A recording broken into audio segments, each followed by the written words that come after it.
only 210 billion shillings.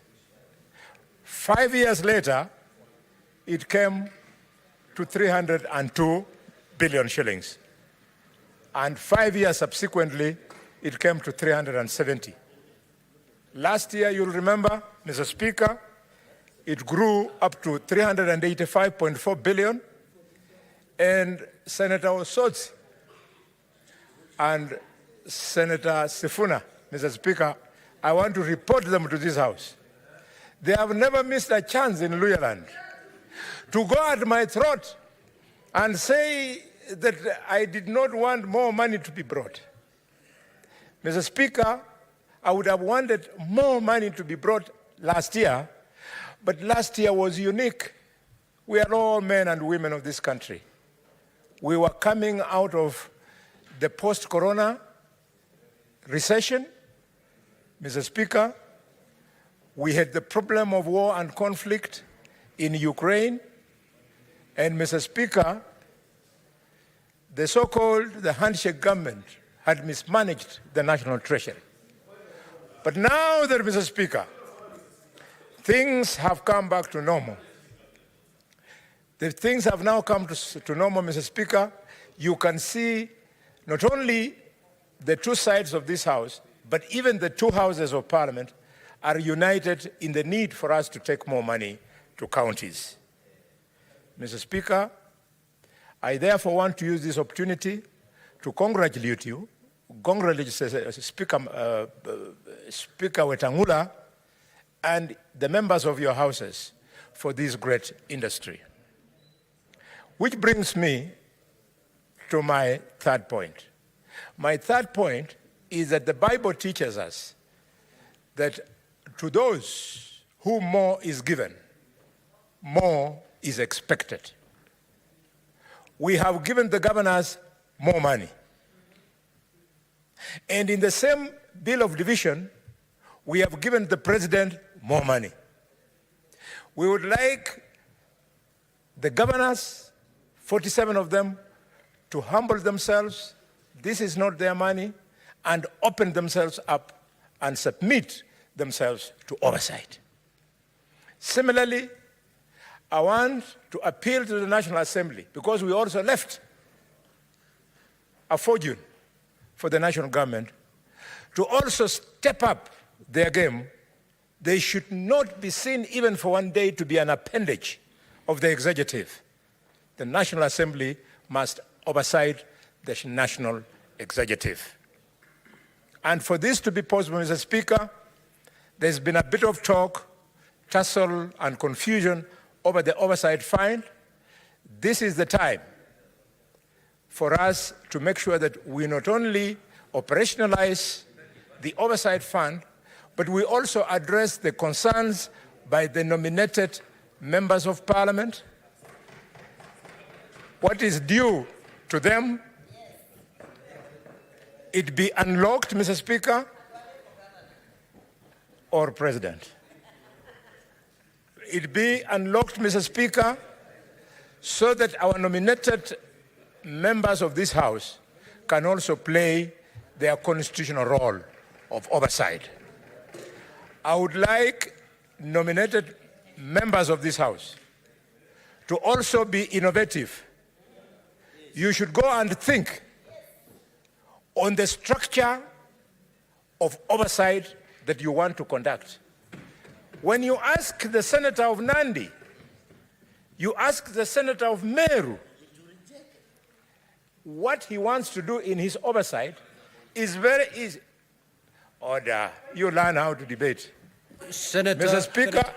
Senator Boni, if you need any protection, seek it from the chair. Mr. Chairman, sir, I beg you to protect me from the young senator from Nyandarua. Senator from Nyandarua, you don't shout at a member who is contributing. Proceed. Thank you, Mr. Speaker. I was saying this need for nominated senators, this confusion over the oversight fund should end. As we support the fact that this money should be given to nominated senators, I would like you to be innovative. the elected senators know. Senator Gloria, if you need to catch the speaker's eye, you don't shout. I do not have your name indicated here for intervention. Continue pressing until I see you on my dashboard. Proceed. Thank you. Thank you, Mr. Speaker. I'm emphasizing the fact that the elected senators know where they are going to focus during oversight. It's important that nominated senators, you also tell us exactly how you want to tailor your oversight. Probably you want to tailor your oversight on issues of the disabled, on issues of the women. Senator Boni, there is a point of information from Senator Gloria. Would you wish to be informed by the Honorable Senator? Mr. Speaker, because she's very knowledgeable, I want to plead with you, she be given a chance to speak after me so that she informs me during her time. What is the point of order, Senator Eddie Okech?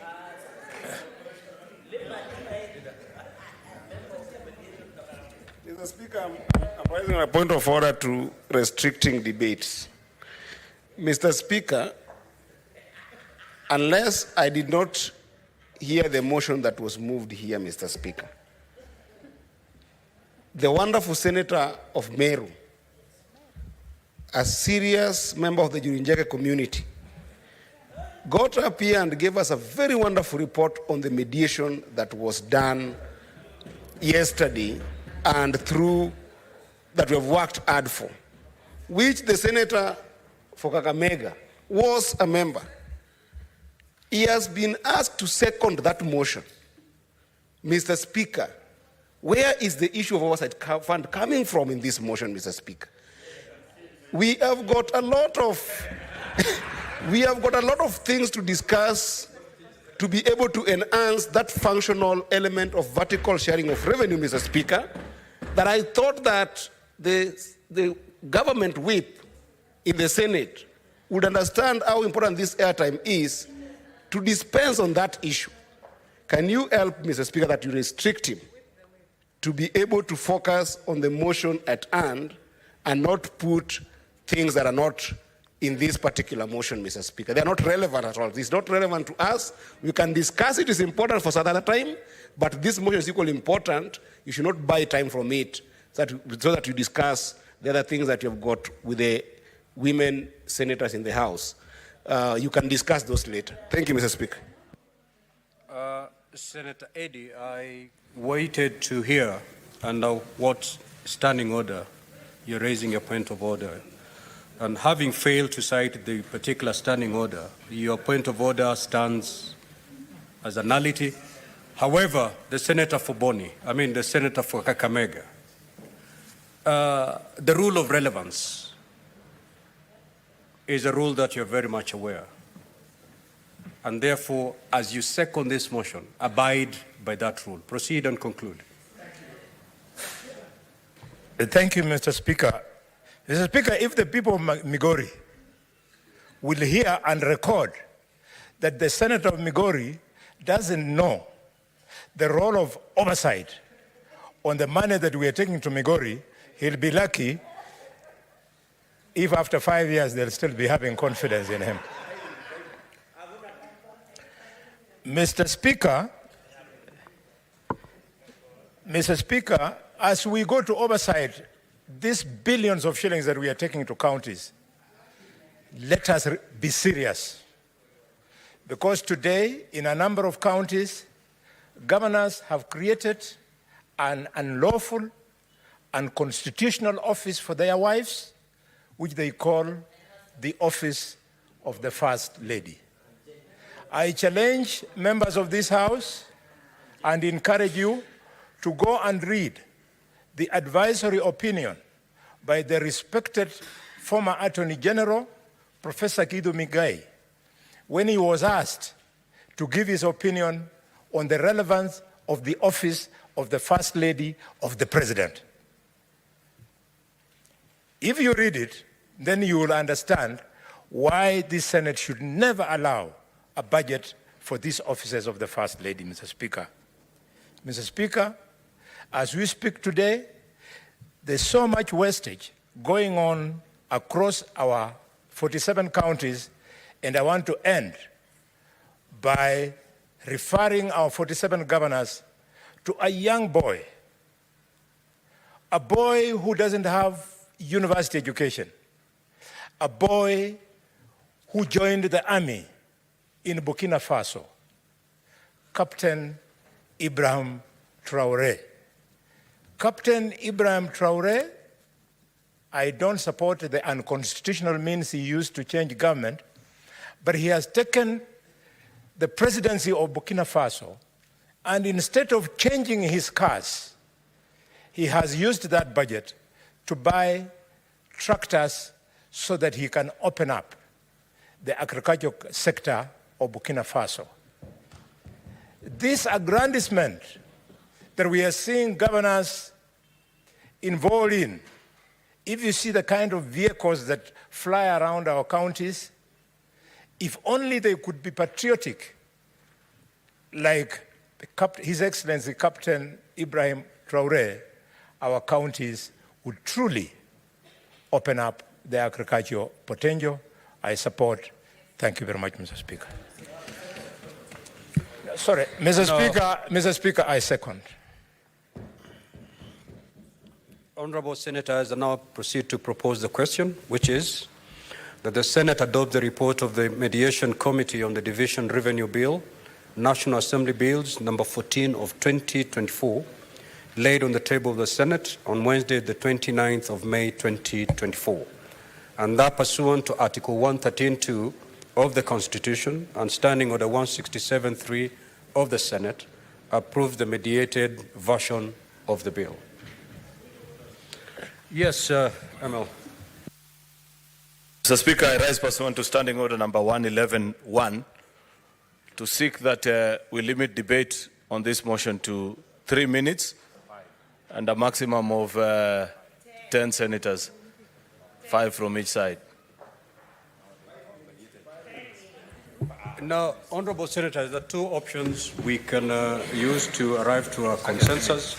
We may debate this motion because that's a motion that has to go through the normal procedure of a motion before plenary, or we can strike a consensus and avoid the kind of time wasted on debating this motion. Should we therefore adopt the 3 minutes as proposed by the majority leader? Yes. 3 is enough. 3 is okay. You're debating a mediated report. I mean, you are a member of the committee. Honorable Senator, it's a matter we should agree. I don't need to take half an hour. Yes, Senator, let me seek some wisdom from one or two of our seniors. Proceed, Senator Enoch. Thank you, Mr. Speaker. Mr. Speaker, through you, I just want to appeal to members. Just to note, yes. We are not debating the yes, motion, yes, we you're are not just finding a consensus. Sure, that's true.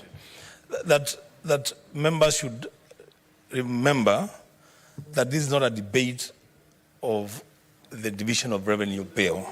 We already debated and we already passed it. We are just approving the mediated version of the bill. So there will be no need to debate this bill again. 3 minutes should be enough. Thank you, Mr. Speaker. Could I seek the wisdom of Captain Robert on this matter? Thank you very much, Mr. Speaker. Since we had debated division of revenue at length and members... Senator Robert, just give me a minute. What is your issue? My motion was in 2 parts. It was 3 minutes and a maximum of 10 senators. Let's deal. We're dealing with the first limb. Okay. Okay, thank you, Mr. Speaker. Since we debated division of revenue and every member had enough time to contribute, I agree with you that 3 minutes should be more than enough for us to be able to complete. Thank you. So, honorable members, do we then go with 3 minutes? Thank you. Thank you so much. Now we are moving to the second limb with 10 senators drawn, 5 drawn from each side. That's good. Approved? That's fine. Wonderful. So I will ask the majority leader and the minority leader to forward the list because I cannot go by this dashboard. So, Senator Wambua, you can go first. Okay. As the minority leader, forward the list to me. Thank you, Mr. Speaker. Mr. Speaker, drone.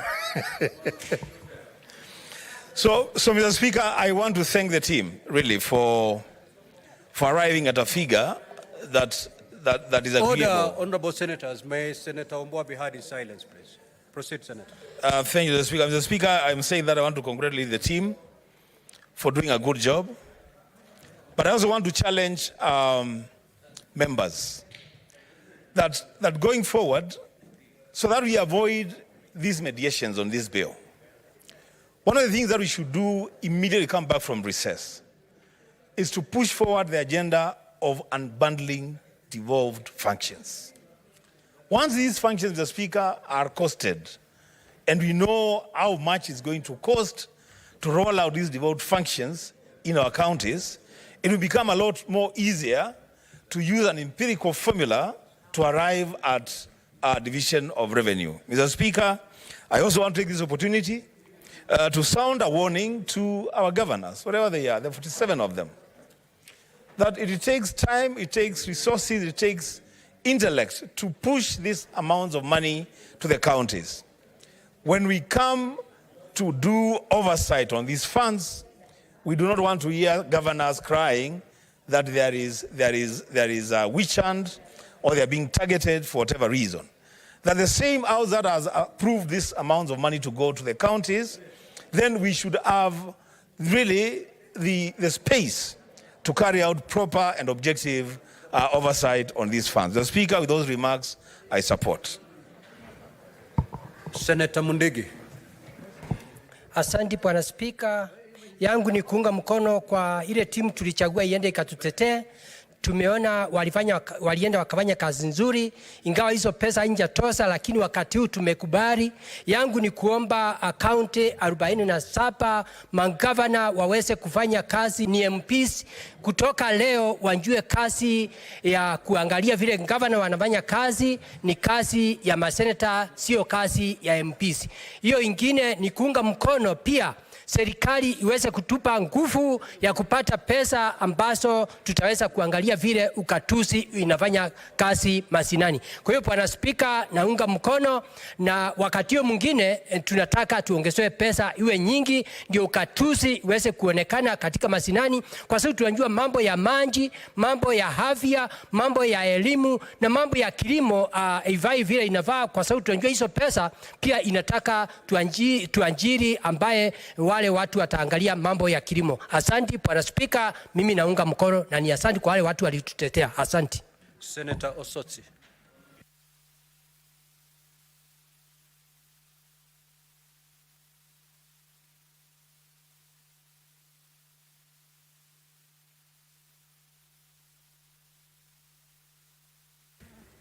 Thank you, Mr. Speaker, for this opportunity to also make my views on the mediated version of the Division of Revenue Bill. I want to start by congratulating the team that went to the mediation committee with the National Assembly for the good work they have done, at least to argue for 400 Senator billion shillings. Osotsi, would you wish to be informed by Senator Abbas? Yes, he's my neighbor, he can inform me. I'm not informing you, I'm informing the Speaker. Honorable Speaker. Just take your seat. You're totally out of order, Senator. No, okay. Proceed. No, sorry. Proceed. Honorable Speaker, I want to inform the House. Speaker, you may approach the I want to inform the House. Well, we don't have those rules. Proceed, Senator Osotsi. Senator Bass, if you have anything to share, you may approach the chair. The chair is very friendly. You know that. Thank you, Mr. Speaker. Mr. Speaker, I started by congratulating the team for agreeing on 400 billion shillings, which really translates to an extra 15 billion shillings, because last year we passed 385 billion, and now we can say this Senate, since it came in this House, we have so far passed an additional 30 billion shillings to our county. So that is huge amount of money that if you did simple arithmetic among the 47 counties, then it means each county, since we came here, has gotten 638 million shillings, which is a lot of money. Mr. Speaker, I also want to agree with the agreement within the committee that we will now push this to 500 billion shillings. I hope that happens, because when we get in there, we shall now start having this tussle. Mr. Speaker, if you do simple arithmetic on the 3.9 trillion shillings that the national government wants to put in the budget, that comes to 585 billion shillings, which is 185 billion shillings more than what we are approving today. So we look forward to this money going to our counties and being used very well to provide services and development to our people. But Mr. Speaker, even as we pass this money, we must also deal with the problem of late disbursement of funds to our counties, which is choking our counties, Mr. Speaker. If we have a 3-4 months delay, it really affects the planning in our counties and also exposes this money to corruption and to other challenges in the county. So I would wish the committees involved, like the committee led by my neighbor there, Senator Bass, and Finance, to look into this problem of delayed disbursement of funds. It would be a nice thing that we pass this money, and we also say 50% of this money should immediately go to the counties, and then the remaining balance to be disbursed monthly. That will make sense in most of our counties, but as the situation is, Mr. Speaker, when you have money delayed in our counties, you have more problems created, and you have this money being misappropriated because of the challenges that come with the delay. Mr. Speaker, I support the report. And Senator Abbas. Thank you, Honorable Speaker. Knowing that I'm the chair of the devolution, thank you for your consideration. Honorable Speaker, first and foremost, I want to support and commend our mediation committee. I think even our counterparts in the National Assembly have actually seen that we can stand on our own and we can move things on. Honorable Speaker, actually, as we increase the money to 400 billion, what is happening in the county is very unfortunate. Honorable Speaker, yesterday we were with the COP, considering some of the accounts in Garissa, and we were shocked to listen to hear that one county has 300 accounts, commercial accounts. 300, only one county. So you wonder, where is all these accounts going to, what kind of money are they using to open all these accounts? So I think it's the honors of this House, and this is our responsibility, that we can fight for the counties, but we must also fight to oversee the counties so that this money can be used appropriately. As it is, there's a lot of seepage, there's a lot of misuse, there's no priorities. So I think I'll request my colleagues that this time around we must be serious. One other thing, Honorable Speaker, there's so many pending bills, and these pending bills come because of changing times of the assumption of offices. The treasury guys and the former governor, there is no accountability. Money is actually stolen right and wrong because they don't care whether money is paid or not because they're living in the offices. So I think we need also to come with I'll come with a bill to at least to safeguard the resources of the counties at times of assumption of offices. Thank you so much, Madam Speaker. Senator Eddy.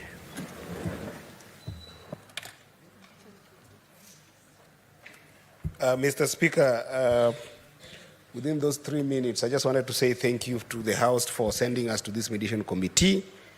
And Mr. Speaker, we had a very bad experience yesterday. I'm never in the habit of disrespecting the Speaker and the chair there, Mr. Speaker. But we had a situation whereby one member got up and disparaged the committee that actually worked very hard to mediate for this, and even indicated to the public that we as senators had failed to fight for what he thinks that was okay to the counties. I want to actually emphasize that this committee worked very hard to actually move. That was Senator Cherargei. And it's unanswered. I'll bring that complaint officially to you, Mr. Speaker. It put me in a very bad situation with the Speaker at that time, Speaker Hilary Sigei. And I want to say that I'm sorry if he felt like I disrespected him, because I really honor your chair, Mr. Speaker. But I want to say that when we send mediation committees, members to mediation committees, it's a lot of work. And they need to be appreciated, because the Council of Governors had actually given up at 391 billion. For these members to go and push until we got to 400 billion, they did an excellent job, Mr. Speaker. This is what I wanted to clarify, that we worked hard, we got to 400 billion mark, and we added counties more than 15 billion, Mr. Speaker. And I want to advise those who will go to this mediation in the future that actually the law does advise and support you that if we did not get to a point where we could have agreed, this country could have gone to a shutdown. Because advisory opinion of the Supreme Court, number 3 of 2019, does say that there is no way the National Assembly can proceed to go to appropriation or even finance bill without us passing this particular DORA bill. So whenever you go to mediation, feel armed that actually the law supports you, that they cannot force our hands to what the law doesn't support. So next time anybody goes to the mediation bill, we should be armed with the instruments of the law. We did very well, and I support members that those functions that need to be enhanced to make sure that money goes to counties are what we need to fight on going forward, because counties do not have opportunity to borrow money like the national government should they get stuck with the budgeting that we did. We must support that all monies must go to county. And Mr. Speaker, the last thing that I wanted to say just in 1 second, because it's important, Mr. Speaker, that's 30 seconds. You have a minute. Yes. Just in 1 second, Mr. Speaker, I wanted to say that the next fight that we must do is that the National Assembly is very slow in terms of auditing financial reports. Your time is up, Senator. Senator Veronica.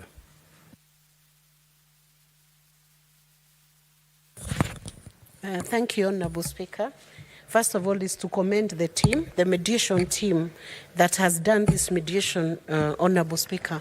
One of the things that we can now clearly state to the National Assembly and to the Senate is that bills that require mediation can be mediated in very few days and solutions can be found. It's just the goodwill that is required between the two entities of Parliament to be able to ensure that all mediations are not failing, Honourable Speaker.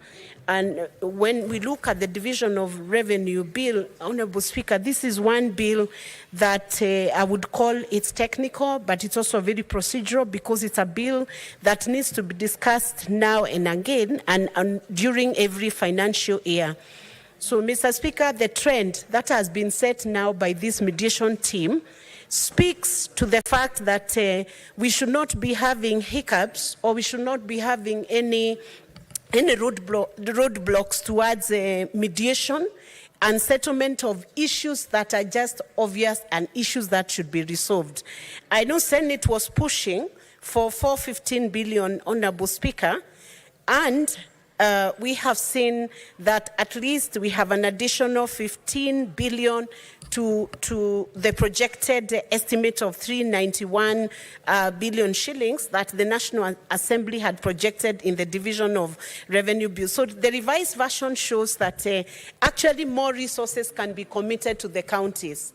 It also shows that Senate is very dedicated and committed to ensuring that devolution succeeds, Honorable Speaker, and that counties are having more resources. We have seen the exposure counties have gone through during emergency, during the flooding, during the situations that have occurred, emergency situations that have occurred in the nation. And it's clear, Honorable Speaker, that more resources should now be sent towards the county, an affirmation to devolution, affirmation to transformation of the lives of the people, so that, Honorable Speaker, Kenyans can come to a point of appreciating that devolution was intended to improve the lives of the people. I want to say it's a very good thing that the mediation team has done. They should share their notes with any other mediation team because, Honorable Speaker, you know there are many bills on your desk between your office and the National Assembly which you require this mediation. And the delay and the clogging that has happened, especially when Senate bills are sent to National Assembly, it means now that should be unclogged, Honorable Speaker. So put in more mediation teams. Those bills that have not been agreed upon, let's confidently put mediation teams, give them timelines. Senator Ogola.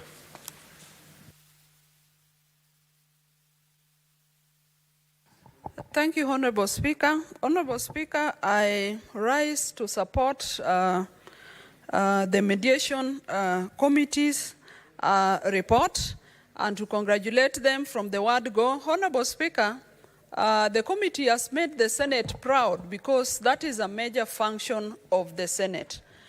Honorable Speaker, there are two levels of government as spelled out, and there would be no reason why the counties would not be granted the required amount of monies to perform their duties. Honorable Speaker, I was not initially very happy about the figure of 400 billion.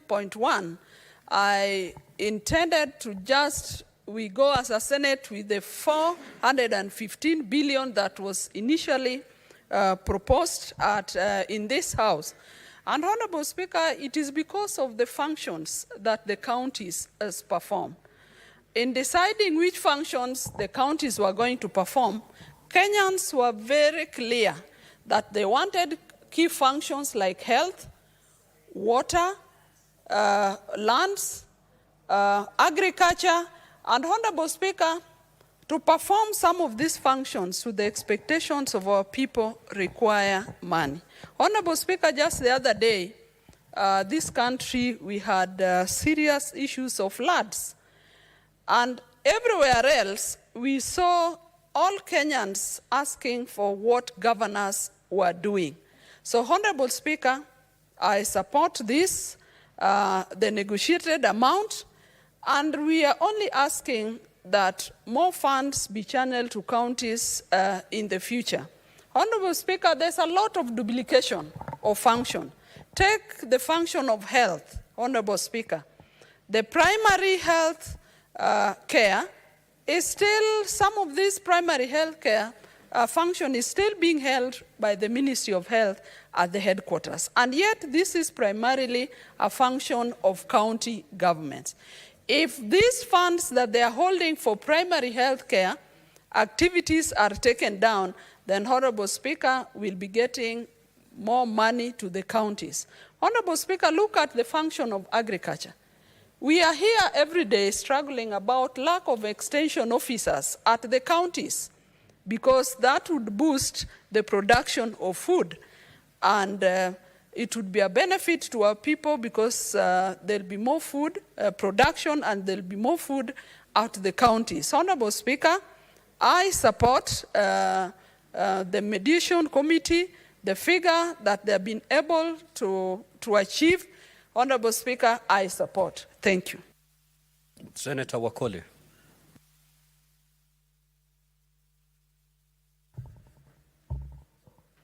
Asante Mheshimiwa Spika, ningependa nichukue muda mfupi sana, dakika 2 hivi na moja itakayobaki ni mzawadi Senator Governor Mandago aweze vile kutaja yake. Kwa kifupi Mheshimiwa Spika, bilioni 400 Mheshimiwa Spika si pesa kidogo.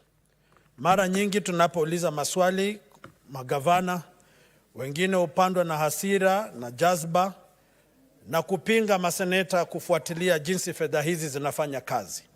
Mheshimiwa Spika, lazima wajue na wanatusikiza sasa na watu katika kaunti tunazotoka kwamba Biblia inasema iwapo umepewa vingi lazima wajibikaji uwe wa hali ya juu, na sisi sasa tunajitolea kutoka sasa kimuhanga kuhakikisha kwamba wanaajibika kwa fedha tunazoleta. Lazima Mheshimiwa Spika, mabilioni haya yapewe vijana wetu kazi, walemavu na wanawake kazi, na iweze kuonekana katika vitabu vya hesabu. Mheshimiwa Spika, pesa tunaleta, lazima wanakandarasi, wanabiashara walipwe pesa zao kwa wakati unaostahili. Madeni ambayo tunayaona kila uchao, Mheshimiwa Spika, lazima yalipwe ili kaunti zetu ziweze kuonekana zinafanya kazi kwa mujibu wa katiba. Mheshimiwa Spika, juzi tumeona katika uchambuzi wa mdhibiti wa bajeti akisema kwamba baadhi ya magavana wana accounts katika benki zisizostajika, zisizoeleweka na hazijulikani zinafanya nini. Lazima waweze kuwajibika. Mheshimiwa Spika, asante, na mkaribisha Mheshimiwa Mandago dakika moja uweze kutaja maneno kwa wananchi wa Kenya. Karibu.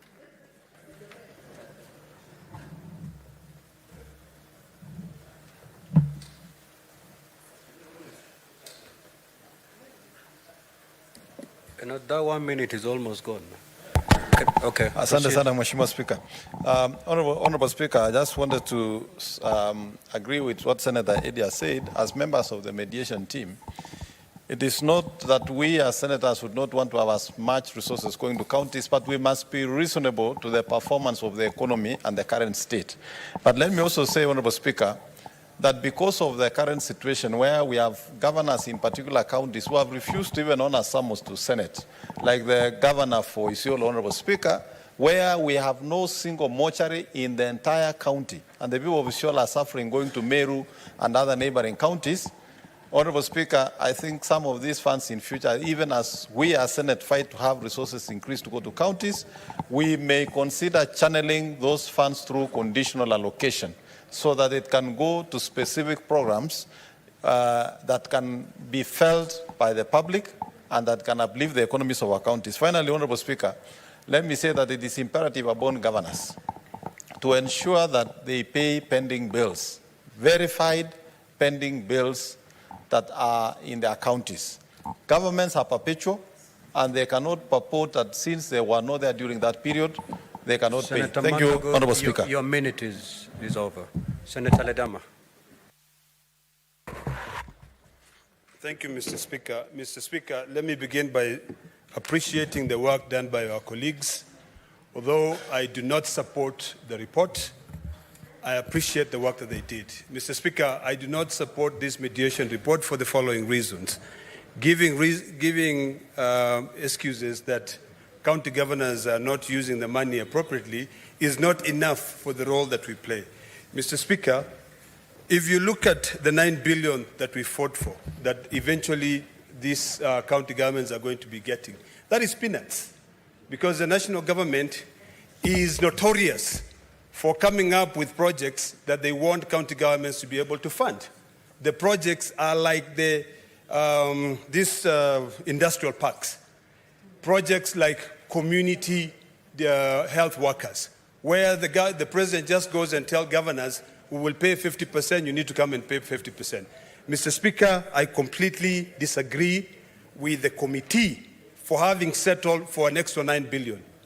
Mr. Speaker, when you give reasons and you say that county governments, the amount which is going to county governments is about 24%, that is very, very misleading, because the current accounts that we're looking at are accounts for 2020-2021.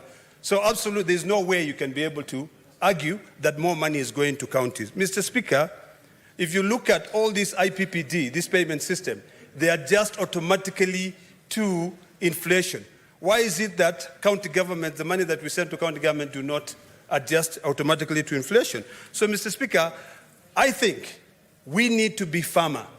We need to be able to do what brought us here, which is to fight for more monies to be able to go to county governments.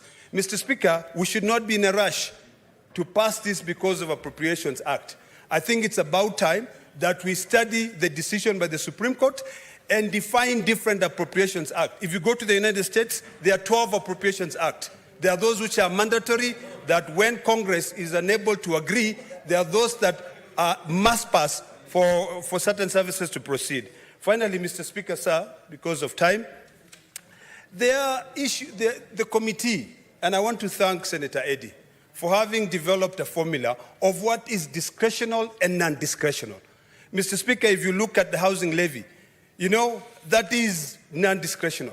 If you look at the NSSF Security Fund, that is non-discretional. The only discretional funds which are being denied to 29 counties are the County Aggregation Industrial Park. What are we going to tell those counties? You come out and say that the policy is to be able to develop industrial parks across the country, and you deny 29 counties that money? Come on. Your time is over, Honorable Senator. Senator Chute.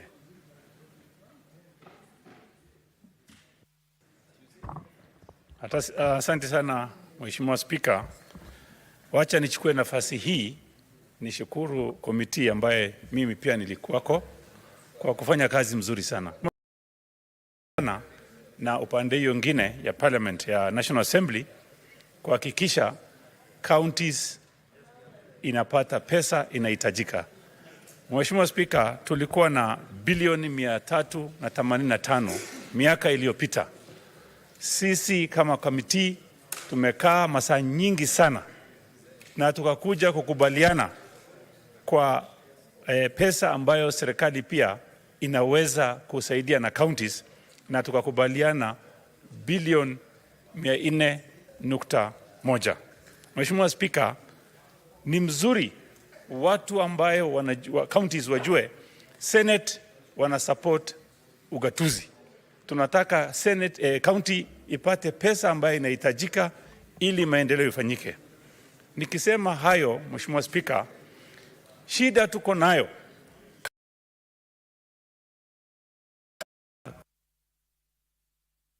vile inavyotakikana. Mheshimiwa Spika, kaunti zingine development iko katika % 6, ingine iko % 10. Mheshimiwa Spika, vile Senate inatafuta hiyo pesa, tungependa sana counties ichunge pesa na development isikuwe chini ya 30%. Mheshimiwa Spika, county kama Marsabit, Mheshimiwa Spika, tuko na shida kubwa sana. Pesa inafujwa, pesa inaibiwa, pesa inakuliwa. Senator akiuliza kuna shida katika county hiyo, governor anatuma watu kwa radio kwenda kusema kabila yake inakuwa targeted. Mheshimiwa Spika, shida ile kubwa tuko nayo counties ya Northern Kenya. Nilikuwa nasema county ya Waislamu, Senator Abbas akaniambia usiseme Senator wa Waislamu. Wacha niseme counties kutoka Northern Kenya. Wanaharibu, wanakula pesa na wanaumiza raia ambaye wangestahili kupata huduma katika hizo county.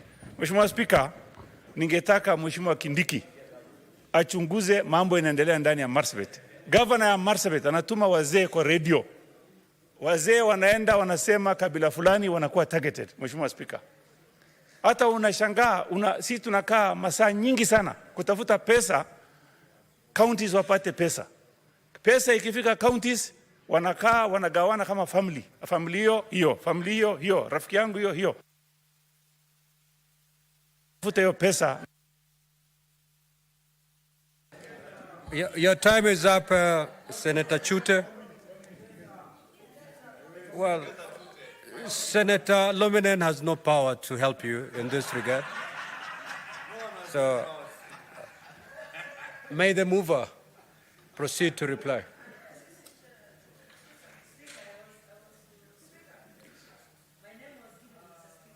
Yes, the minority leader counseled later. Thank you, Honorable Speaker. I really want to thank the senators who have contributed to this motion. And Mr. Speaker, since we have some business to transact, I really beg to reply. Thank you.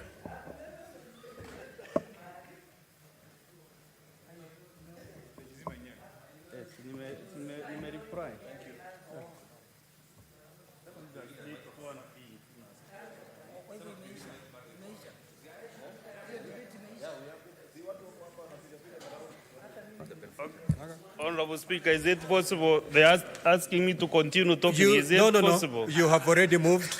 Kindly take your seat. We're moving forward. All right. Now, Sergeant at Arms, kindly ring the division bell for 5 minutes.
Division bell is currently on at the Senate this afternoon,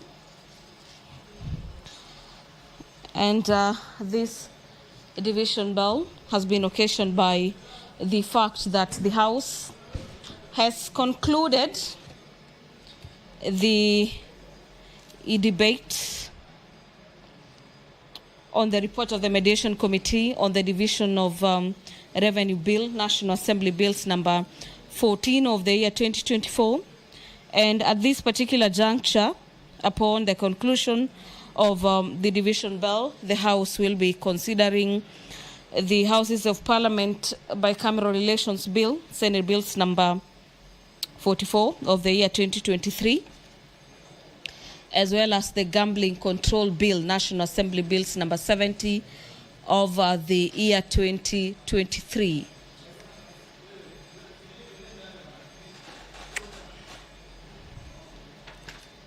The debates on these two bills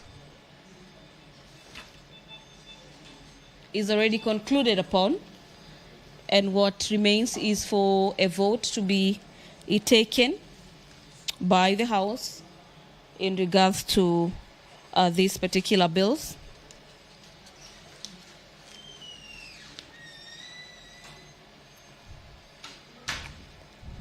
The Gambling Control Bill, National Assembly Bills number 70 of the year 2023 is a bill that seeks to regulate the betting industry in the country. The bill proposes establishment of a regulatory authority to regulate gambling, as well as issue fresh licenses to betting entities in the country, as well as making sure that those who partake into the betting activities are people of age, that being 18 years and above. And according to the lawmakers, the regulation of the gambling industry will, so to speak, deal with cases of mental health in the country, owing to the mere fact that when gamblers lose, some of them do not know how to take the losses positively, and that has led to cases of increase in mental health in the country, as well as cases of suicide, especially among the youth.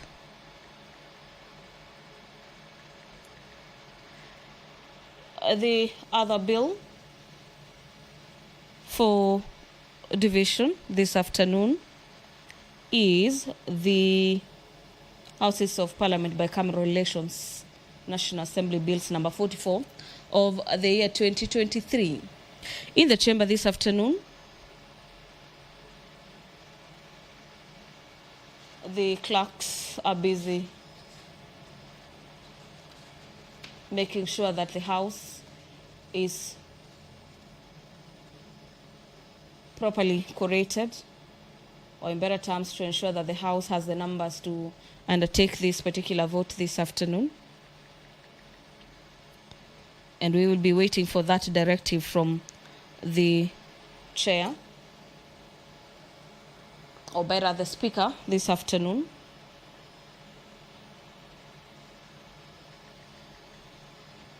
Where we'll be handing you over for that vote to see how members of the Senate will be voting this afternoon in regards to these particular bills.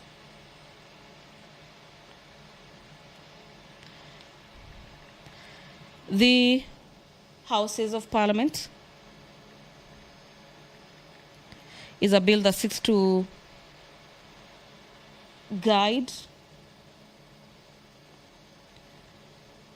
the houses under the bicameral parliament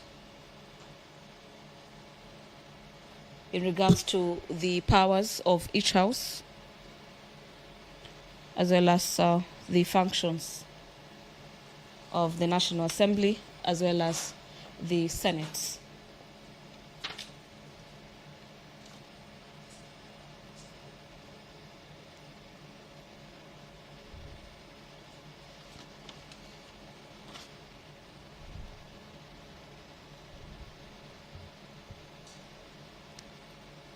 The Houses of Parliament bicameral bill, Bill number 44 of the year 2023, is a bill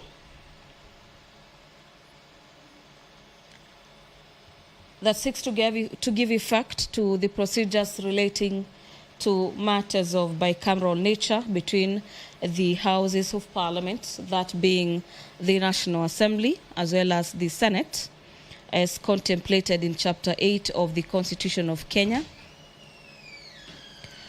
A deeper look at the Houses of Parliament Bicameral Relations Bill, National Assembly Bills number 44 of the year 2023.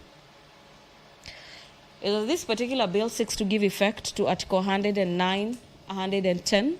Allow me to hand you over back to the chamber this afternoon. Resume your seat, please. Honorable Senators, I put the question that the Senate adopts the report of the Mediation Committee on the Division of Revenue Bill, National Assembly Bills number 14 of 2024, laid on the table of Senate on Wednesday, 29th May 2024, and that pursuant to Article 113.2 of the Constitution and Standing Orders 167.3 of Senate, approves the mediated version of the bill. We will vote electronically. Eddie, you can have you, Senator Eddie.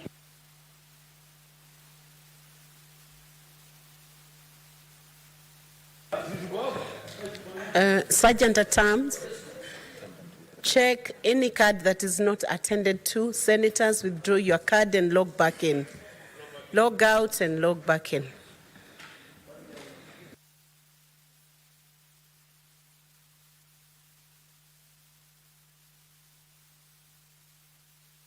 Minority Leader, log out.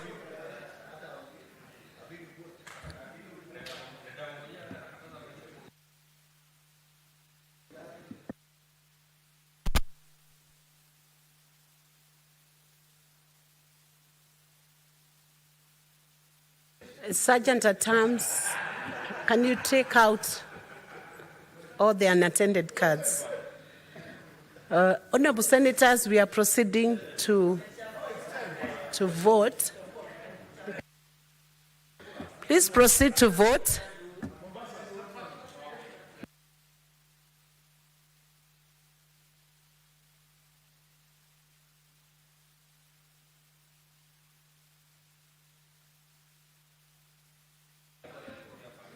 Senators, have you voted?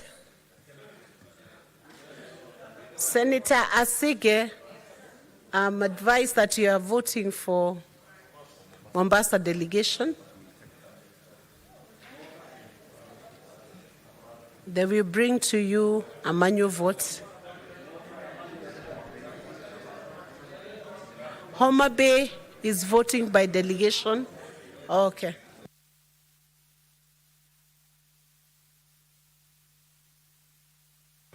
Mandera, Senator Mariam, can you approach the clerks? Have you voted?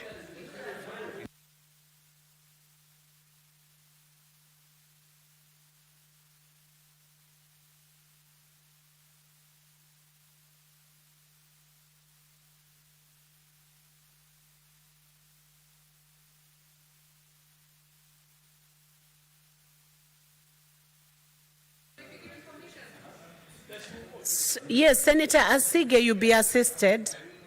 Just be patient. The clerk will assist you.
Honorable Senators, resume your seats.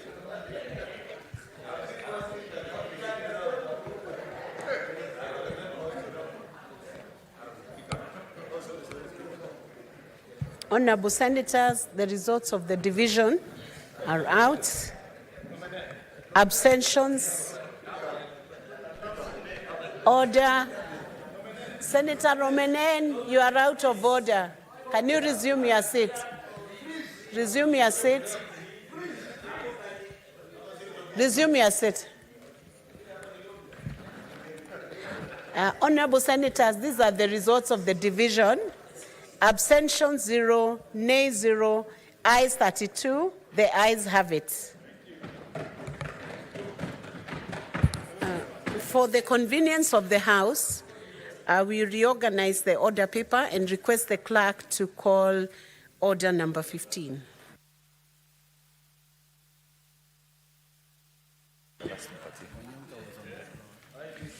Order number 15, the Independent Electoral and Boundaries Commission Amendment Bill, National Assembly Bills number 10 of 2024. Can you draw the bar and open the doors, please?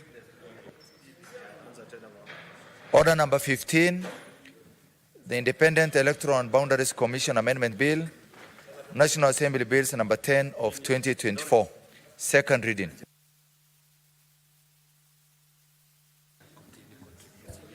Senator Onyonka was to resume the debate. He had a balance of 7 minutes. He's not here. So I will call Senator Cherarige.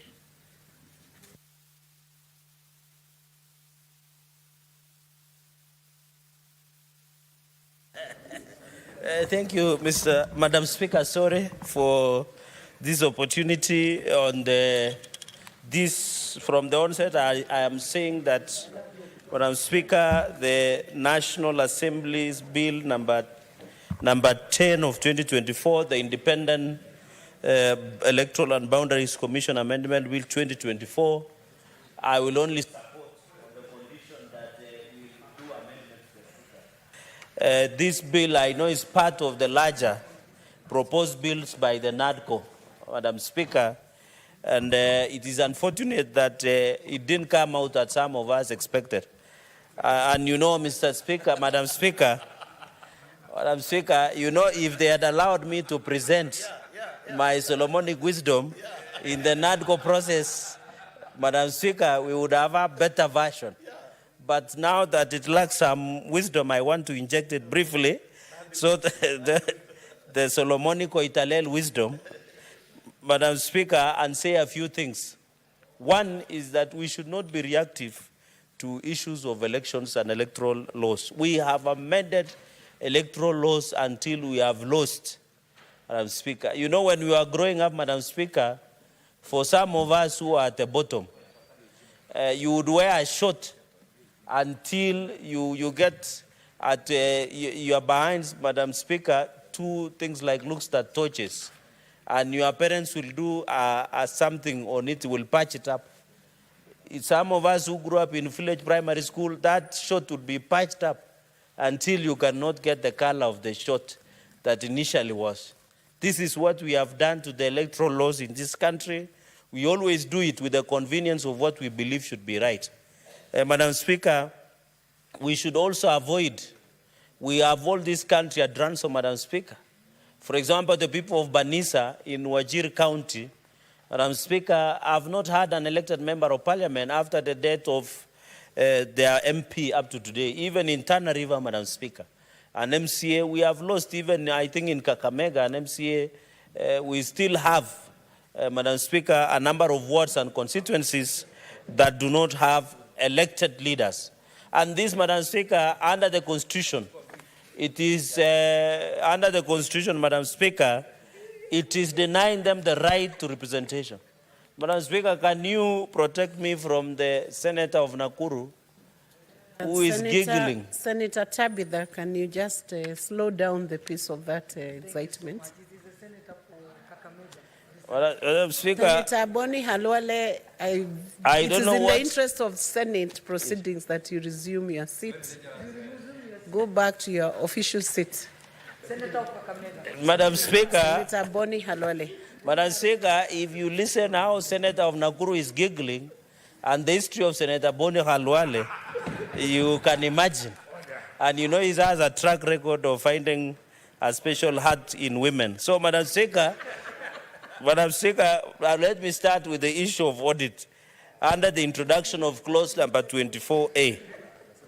Madam Speaker, I agree because we have been doing this. Let us audit an election after an election. But audit with a view of improving, Madam Speaker. And it shall be published and the report be submitted to Parliament through the jailer committees that we have. I think this is very important so that we know. And I know there have been arguments, let us open the server, to Fungue server. Some we were told it is in France. Others we were told there is Jose Harmaco. I'm sick, so that we put those stories and others of Abunoas to an end, of servers in France or Jose Harmaco is in somewhere, Madam Speaker. I think let us audit, and when the Parliament has considered the report, Madam Speaker, let it be made public. And I think I agree with this, Madam Speaker. This is also in the spirit of IPPG agreement of 1997, where all participants would come to the same place, Madam Speaker. Number two, Madam Speaker, on the limitation of electoral units. Madam Speaker, you know there are over 40 constituencies that are called protected, Madam Speaker. Madam Speaker, over these 40 constituencies, my colleague mentioned a number of them. One of them is Amisi, another is in Bura. I think one is in Vihiga. I don't know whether it's Vihiga constituency, Bura and Kalole. Madam Speaker, over 40 are protected constituencies, Madam Speaker. And it is across the country, from what we call populous regions to non-populous regions, Madam Speaker. And you know, according to the population quota, a constituency that is defined as protected did not meet a threshold of 164,015 population as per 2019 census. I know the census of 2019 many people do not agree with. But at the end of the day, I agree with my brother who said in the morning that the population determines a lot of issues. Apart from voting, it determines allocation of resources. You have had a conversation of the revenue formula, Madam Speaker. We have just concluded the mediation version of the bill that came, the mediation version, where, Madam Speaker, the Senate and the National Assembly are mediated on 400 billion.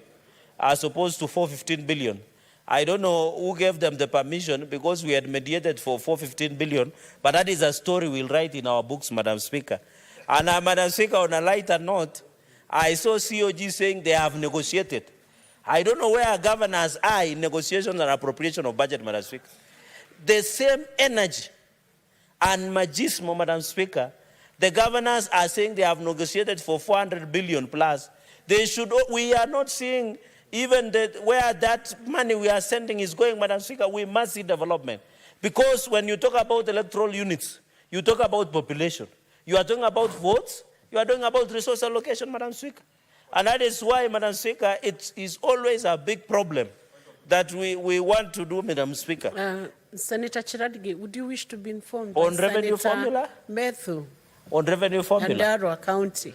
Whatever it is that he wants to inform me if it is about revenue formula, I would be cautiously seeking his information. But he can inform me. Senator Methu.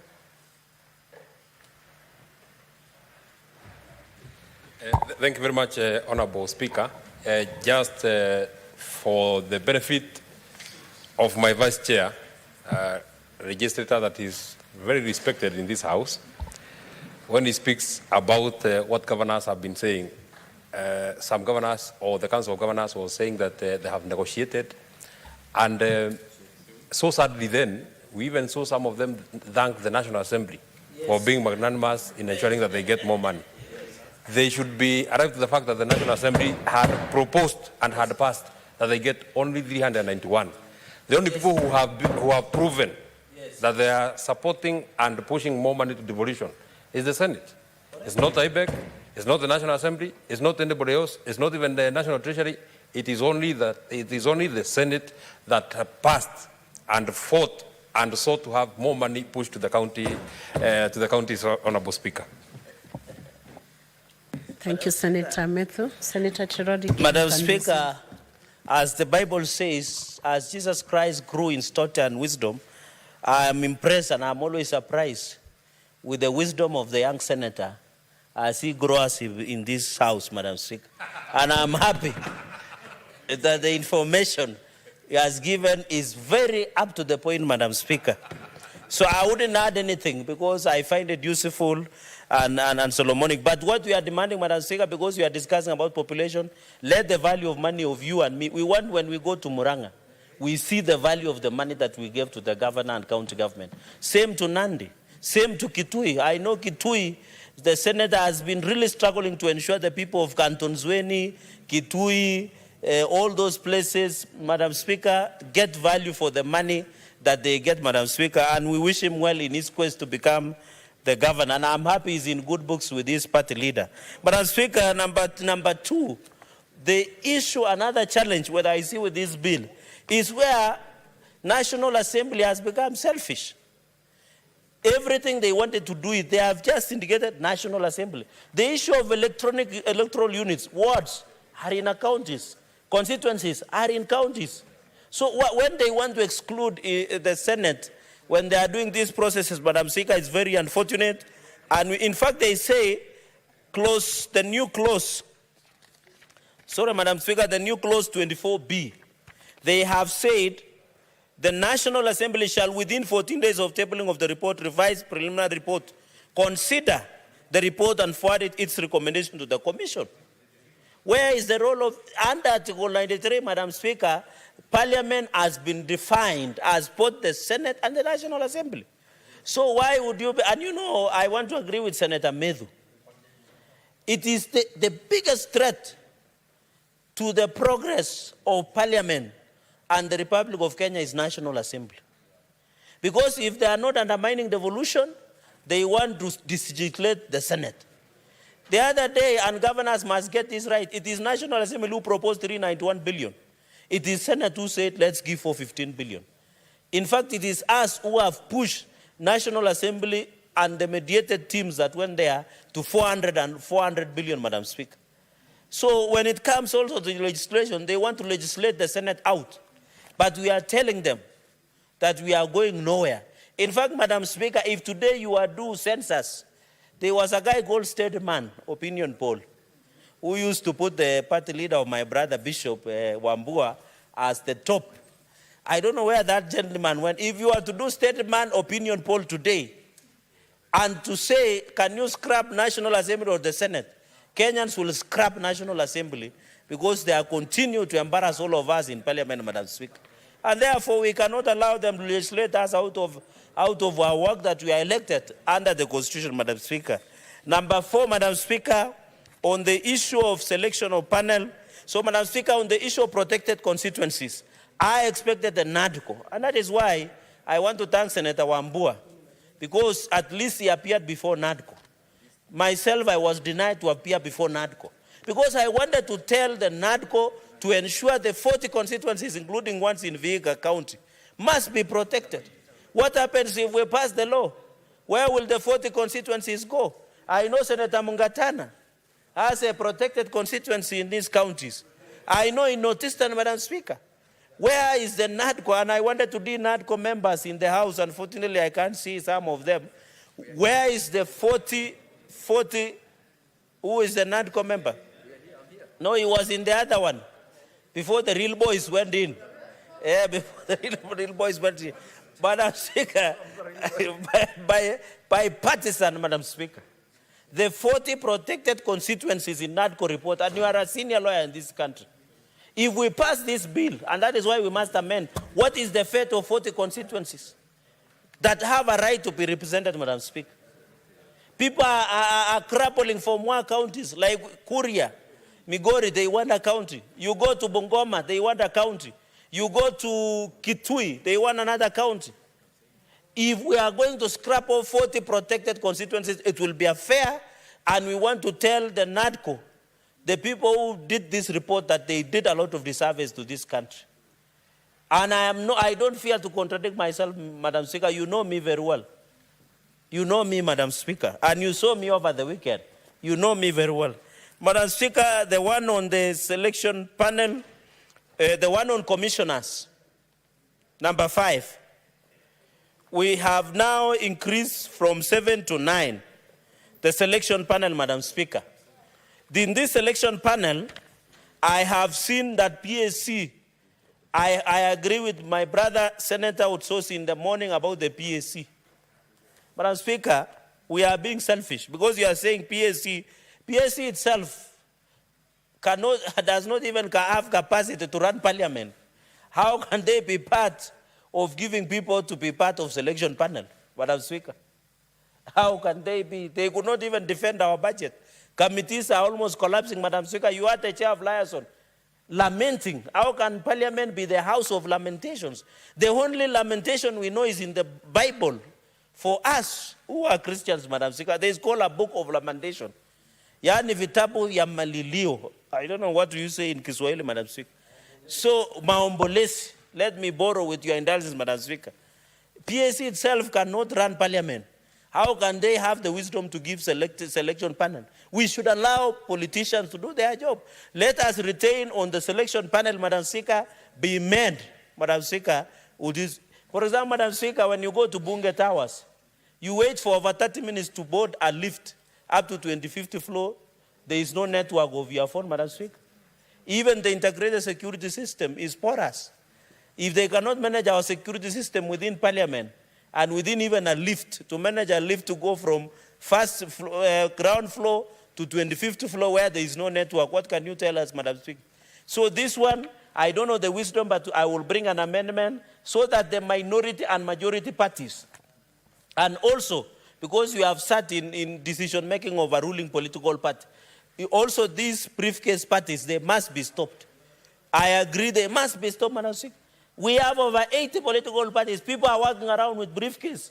And then when it comes to such serious matters, the parties that you have never known, sisi kwa sisi, wao kwa wao, yule kwa yule party, and they want to give the names, Madam Speaker. We must stop this, Madam Speaker. On the issue of ISPAC, Interreligious Council, I think it is very important, and I agree that it should have the face of Kenya, it should have gender parity, and I'm agreed that the current selection panel, Madam Speaker, should be given a chance. Because, Madam Speaker, if the current selection panel have not violated the law, the work that they have done, because they are using taxpayers' money, the current selection panel must be relooked at, Madam Speaker. On the issue of commission, I have seen it is 5, Madam Speaker, who will form a quorum. I have heard people saying Wafula Chebukati in the previous election was the only one making decisions. I don't believe so, Madam Speaker. I don't believe so, because us who are in Bomas, Wafula Chebukati, Madam Speaker, consulted with other commissioners. Cherera 4 behaved in bad faith, Madam Speaker. You cannot leave your workstation and go somewhere else and issue a press conference and say, Chair, even as we have chaired the committee, I'm happy there is a chair of CPIC here, seated here. When the decisions of a committee are made, it is the chair who communicates, Madam Speaker. So I don't want to see people blaming Wafula Chebukati. What we have agreed, and I've seen people saying, if the chairperson, Madam Speaker, in this bill, they have said if the chairperson of IEBC is missing, then it does not stop the business of the committee, of the commission. If somebody had kidnapped Wafula Chebukati, and this law was here, Madam Speaker, and we saw even in some of the interviews, Madam Speaker, what would have happened? Senator Cherari Gay, Senator Utsosi would want to give you some information. No information. Madam Speaker, no information. Please. My time is spent, Madam Speaker. Continue, Senator. If Wafula Chebukati had been kidnapped, where will be the Kenya now? We cannot allow this amendment from Azimio cannot fly through our faces. We must amend, Madam Speaker. If the chair is not there, the commission should not function. Finally, on technology, Madam Speaker, we must use technology up to the level we have confidence in it. But with the fact, Madam Speaker, what is your point of order, Senator Utsosi? Madam Speaker, I rise on standing order number 105, statement of fact. Senator Cherargei has stated the Azimio amendment. When we know that this bill before us is a product of NADICO, that Azimio was just one of the parties. Is he in order? Yes. Rodriguez, the point of order is in respect on how that bill has been presented and who originated the bill. It originates from the work of NADCO. Do you want to respond to your assertion of the Azimio amendment? No, Madam Speaker, I can respond to Senator Otsosi in a funeral somewhere in Western in this coming weekend after Senator Cherarigei, we are not in a deliberations. funeral in that place that you're imagining. Respond on the floor of this House. Okay, Madam Speaker, well guided. What I'm saying, Azimio was part of it, so it's still part of the NADCO report. It is just saying Kenya Kwanza, Senator Onyonga said in the morning. So I'm just saying a fact that it already exists in the Standing Order 105. But I can still replace that NADCO stroke Azimio proposal because Kenyans are aware of the proposals that came from other factors. Madam Speaker, in conclusion on the aspect of technology, let us not overrate technology. I was in Brazil, Madam Speaker. Technology is always but we should be worried about hacking, Madam Speaker. And then number two, how many places have network in this country? Like Lokitang, somewhere, like in Namanga, Madam Speaker, is there a network? Like a place like Elwak in Mandera, Marsabit, there, Madam Speaker, are there networks? So let us be realistic that it can possible to use technology across the nation in terms of election. We should say let us use hybrid, both manual and technology, Madam Speaker, so that we are fair. We don't want to, Madam Speaker, you know every Kenyan has a right to vote. It is a universal suffrage. But if you introduce obstacles like technology, will disfranchise many Kenyans not to vote, Madam Speaker. And therefore, on the use of technology, I'm proposing let us use an hybrid system. Where the technology applies, so be it.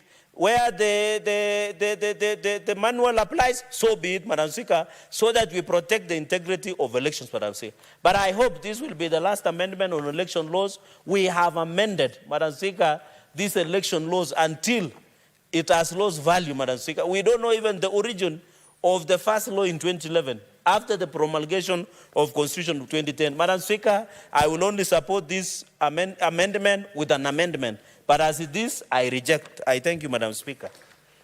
Thank you, Senator Cherarigei. Honorable Senators, before we proceed on to the next senator to contribute to this debate, I have a communication to make.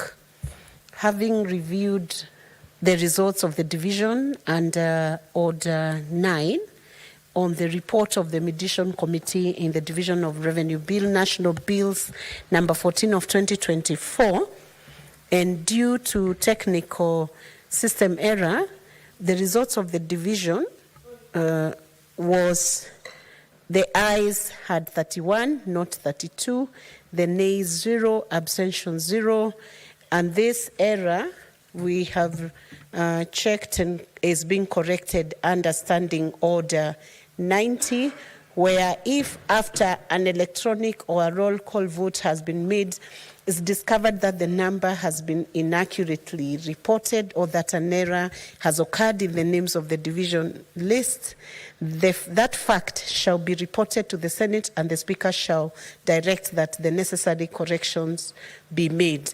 That was brought to my attention by the clerk's desk, and I have directed that the necessary correction be made so that we have the accurate report. Thank you.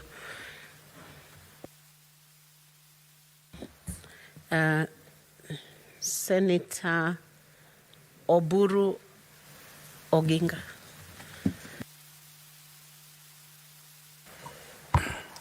Yeah, thank you, Madam Speaker. Madam Speaker, I don't want to be long on this. Mr. Speaker, first, I would like to thank you for giving me this opportunity. And Mr. Speaker, I would like to just make a few general statements on elections. Mr. Speaker, an electoral process has gone through very long history in our country. Mr. Speaker, we used to have a system in this country where, Mr. Speaker, sir, Madam Speaker, where, Madam Speaker, the President was everything. President was the one who was budgeting for the Electoral Commission. The President is the one who was holding funds for them. Madam Speaker, the president was the one choosing the chair of the Electoral Commission. Madam Chair, it was also the same president who was determining the calendar of elections. Madam Chair, those days were very, very dark days. And therefore, we used to have a one-party system, Madam Speaker. Madam Speaker, through that one-party system, it was very, very torturous to particularly members of parliament. And Madam Speaker, I will recall that there is one time when through that one-party system, and I was a councillor in those days, Madam Speaker, I was a councillor in Kisumu municipality, and there was a committee of KANU which was called a disciplinary committee. And that committee, Madam Chair, Madam Speaker, was very, very ruthless. If you were charged for any offense of having offended the government or having done some mistake to some leaders or disagreeing with the leader, you would be called to appear before that commission, before that committee of disciplinary in the morning. And Madam Speaker, if you appeared before that committee in the morning and somehow after interviewing you, they found you to be guilty, they would declare a verdict of guilt on you. And if they did that, Madam Speaker, that matter would be taken to Parliament the same afternoon. And if it was brought to Parliament the same afternoon, Madam Chair, what would happen to you was that the Speaker would declare your seat vacant, because the verdict of that disciplinary committee would be that you have been expelled from KANU. And once you have been expelled from KANU, and KANU was the only party, therefore, Madam Speaker, you need not have any other chance to go to any other party to contest. That was your end. So people used to go before that disciplinary committee and kneel and try to plead so that they would be exonerated, Madam Speaker. Madam Speaker, because if you were declared guilty, that was almost like the end of your life. It was the end of everything that you had planned in your whole life, Madam Speaker. Madam Speaker, I recall one very powerful minister from Western Kenya appeared and was almost crying before that disciplinary committee, Madam Chair, because if that happened, your seat is declared vacant, it is taken to the Electoral Commission. The Electoral Commission would then declare that seat vacant and announce the date for the elections. The date for the elections would be maybe in a month's time, and within 1 month, Madam Speaker, I can tell you, there would be another member of parliament here, because KANU would only nominate one candidate for that seat, because KANU had discretion to nominate more than one candidate for one seat. But if they decided to nominate only one candidate, that one candidate will present his papers on the appointed date, and the returning officer was the DC. The DC will declare that the seat has been won unopposed, and once it is declared unopposed, Madam Speaker, the seat there will be a new member of parliament before 1 month expires, Madam Speaker. And that would be the end of you, because there was no any other party. Madam Speaker, since those days, this country has gone through a revolution. It has gone through a revolution, through a lot of struggle. People even shed blood in order to get to where we are, Madam Speaker, and a lot of changes. When the new constitution came, Madam Speaker, it was like something like God sent.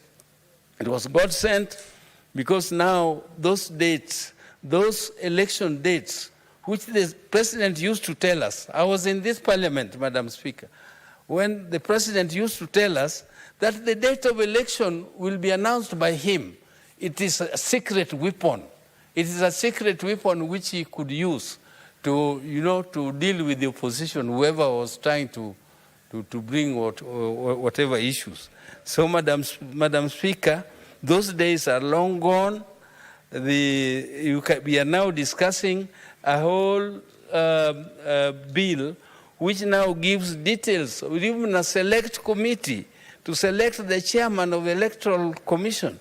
This is a big revolution, Madam Speaker. I'm so happy that we have come to this stage where we are even talking of auditing elections. Going through a process of auditing the elections, Madam Speaker, which is something which was unheard of. This is something which I'm very, very pleased about, Madam Speaker. Even though we cannot have a perfect bill, Madam.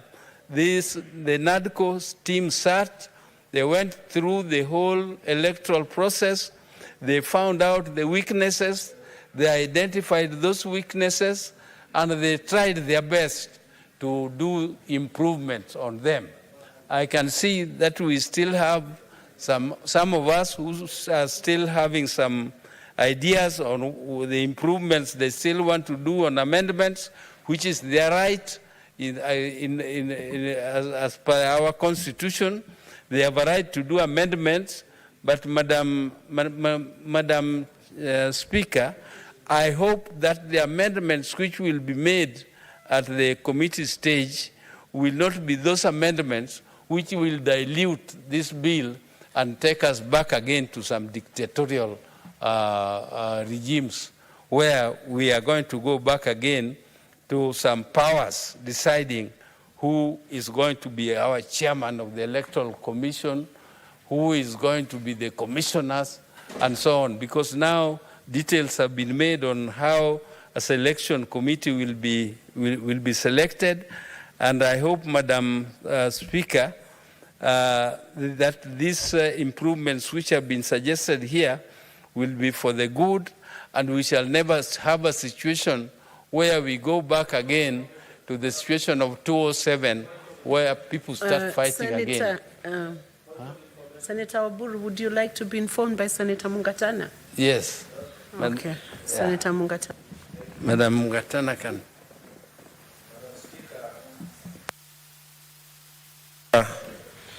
I'm one of those people who always want to listen to the Honorable Dr. Oburu because he oozes a lot of history and wisdom. The information I wanted to pass to Honorable Senior is that the proposed amendments actually don't go towards diluting the NADCO report.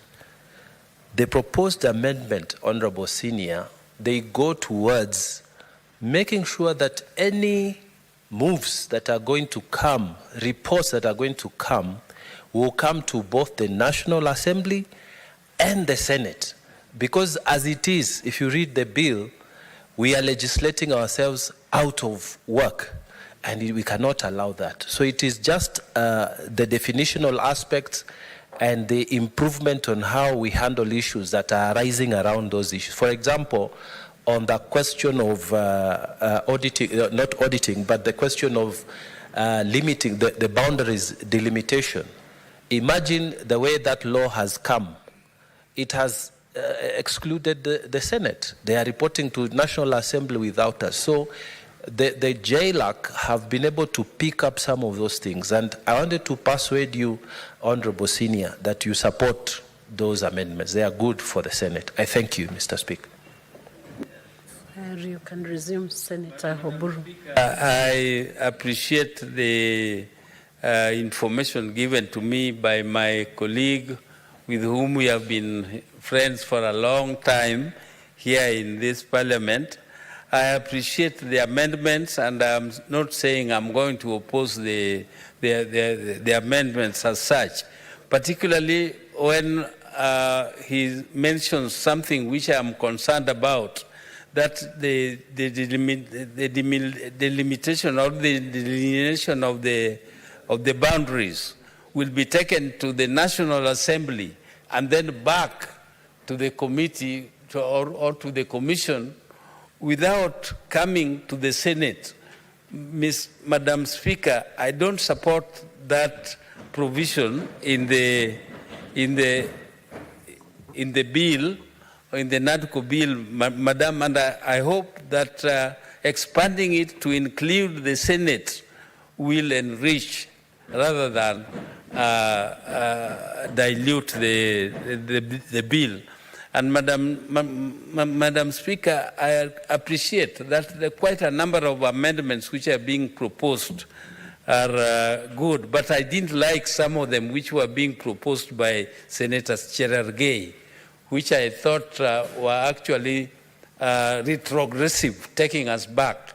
But I don't want to, I did not stand here to criticize any senator. I just wanted to support the NADCO report and also support my colleagues who have contributed before me and who have suggested amendments to it.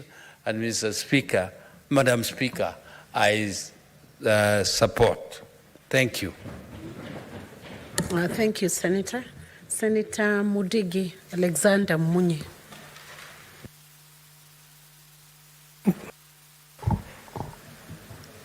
Asante Bi Speaker, yangu ni kuunga mkono mjadala ambaye inazungumzia mambo ya IEBC na commissioner na pia mambo ya mpaka, na ningeomba Bwana Bi Speaker, mambo yaangaliwe na njia ile inafaa. Wale watu watakuwa tumekubaliana kama ni commissioner kama tisha, waangalie mpaka vile watakuwa nafanya kazi ile inafaa.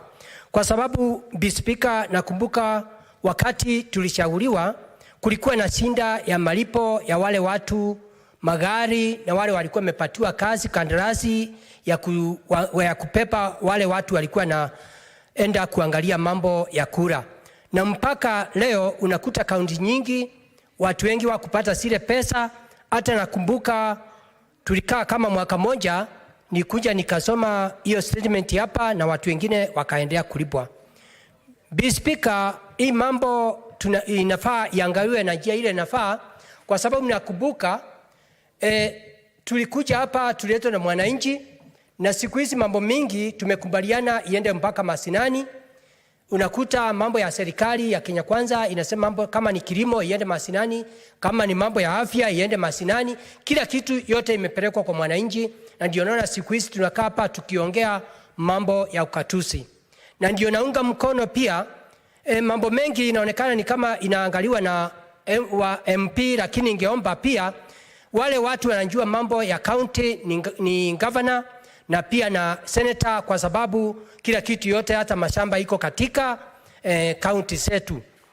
Bi Speaker, ningeomba wakati kutaangaliwa mambo ya mipaka, kama Embu County tuko na constituency 4, mimi ningeomba hakuna hata moja ingefaa kuguswa ika hiyo constituency 4 iko na wajumbe 4 na pia na senator moja na women rep na governor, kwa sababu najua tukianja hivyo tutaanja vita ambaye haitakuwa ikitupeleka vizuri. Ile ningeomba ni mambo ya ward. Tuko na ward kidogo, zile ward siongezewe. Kama tukiangalia kama Mbeere North iko na ward 3 na ward moja ambaye inaitwa Evrori ward imekuwa ni kubwa, lakini inatoshana na zile ward 2. Kwa hivyo kama kungewezekana kama Mbeere North ipatiwe kama hiyo ward moja iganywe iwe ward 2. Tukienda kama upande wa Mbeere South, tuko na Mbeere South tuko na ward zingine kama 5, lakini ukiangalia ward ambaye ya Mafuria pia ni kubwa, na pia ward ya Mbeti South ni kubwa, na ward zingine hata Mwea. Mimi ningeomba wale watu wataangalia, hakuna haja ya kupunguza, ni kuongezea ward siwe nyingi, ndio iwe mwananchi anafikiwa na mambo ya kazi kule masinani. Na hiyo kitu yote pia nikisema upande wa Embu ya juu tuko na ward kama nyingi, na unakuta kama ward inaitwa Ngenda ward ni kubwa sana, iko na watu wengi sana. Pia naangalia ward ya Kilimali unakuta ni kubwa, pia naangalia ward ya Kilimu. Ningeomba pia tukifuata hiyo ward siongezewe, lakini mambo ya kusema tu watu wengine waunganishwe na wale wengine, hiyo naona haifai. Pia na tuko pale, tuko na Runyenjes, tuko na ingine kama Gatuni North. Unakuta ni kubwa sana. Tuko na Kidhemu Ward, tuko na wandi nyingi. Kwa hivyo ningeomba kama upande wa Embu, constituency isiwe inapunguzwa hata moja. Kwa sababu nimeona pia mambo ya mpaka iangaliwe. Tukienda kama kwa vijiji, unakuta kama Mbeere North, unakuta kuna watu wako upande wa Tharaka Nithi. Unakuta wakati wanapiga kura, wanapiga vizuri. Mambo ya elimu iko Mbeere North, iko Embu County, hata mambo ya afya. Lakini unakuta kuna mgawanyiko ya watu wa Tharaka Nithi na watu wa Embu County wakipigana pale, wakisema hao watu ni wetu na hawa ni wetu. Kwa hiyo ningeomba ile kamati tutachagua iweze kuangalia vile mwananchi atafanywa kazi kulingana na vile inavaa. Kwa hiyo Mr. Speaker, ningeomba Embu County, hiyo sub county constituency ikae hivyo, na pia ningeomba katika Mbeere South ni kubwa sana, iongezewe iwe constituency 2, tuwe na wajumbe 2. Upande wa Embu ya juu na iongezewe iwe ward kama Gaturi North na Kidhemu Ward, na pia ward nyingine inaitwa Betty North iunganishwe pamoja, ndio tuongezewe constituency nyingine tuwe na wajumbe. Kwa hivyo ningeomba wale kamati inaenda kuangalia hii mambo yote iweze kuangalia Embu County, tuko na constituency 4, tuongezewe constituency nyingine 2, moja itoke Mbeere North, itoke Mbeere na nyingine upande wa Embu. Kwa hiyo Mr. Speaker, mimi ningeomba hii mambo iangaliwe vizuri, ndio ile mwananchi alituleta hapa katika Senate hata yeye afurahie.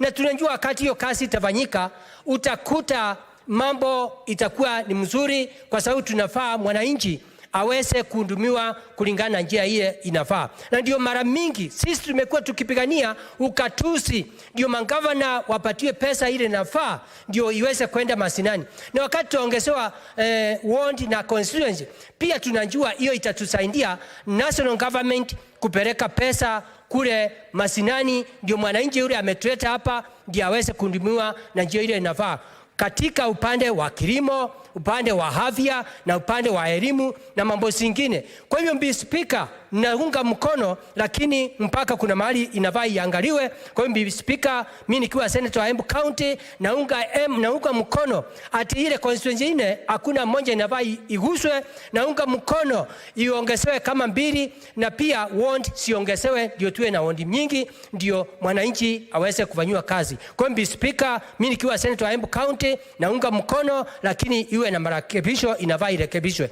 Ni mimi senator wa Embu County, Senator Alexander Mundigi, ambaye ni daktari deputy party leader wa chama ya NDP. Asante Mr. Speaker. Senator Mundigi, thank you. Your titles are duly noted by the House. Senator Sigei Wakili Hilali Kiprotich.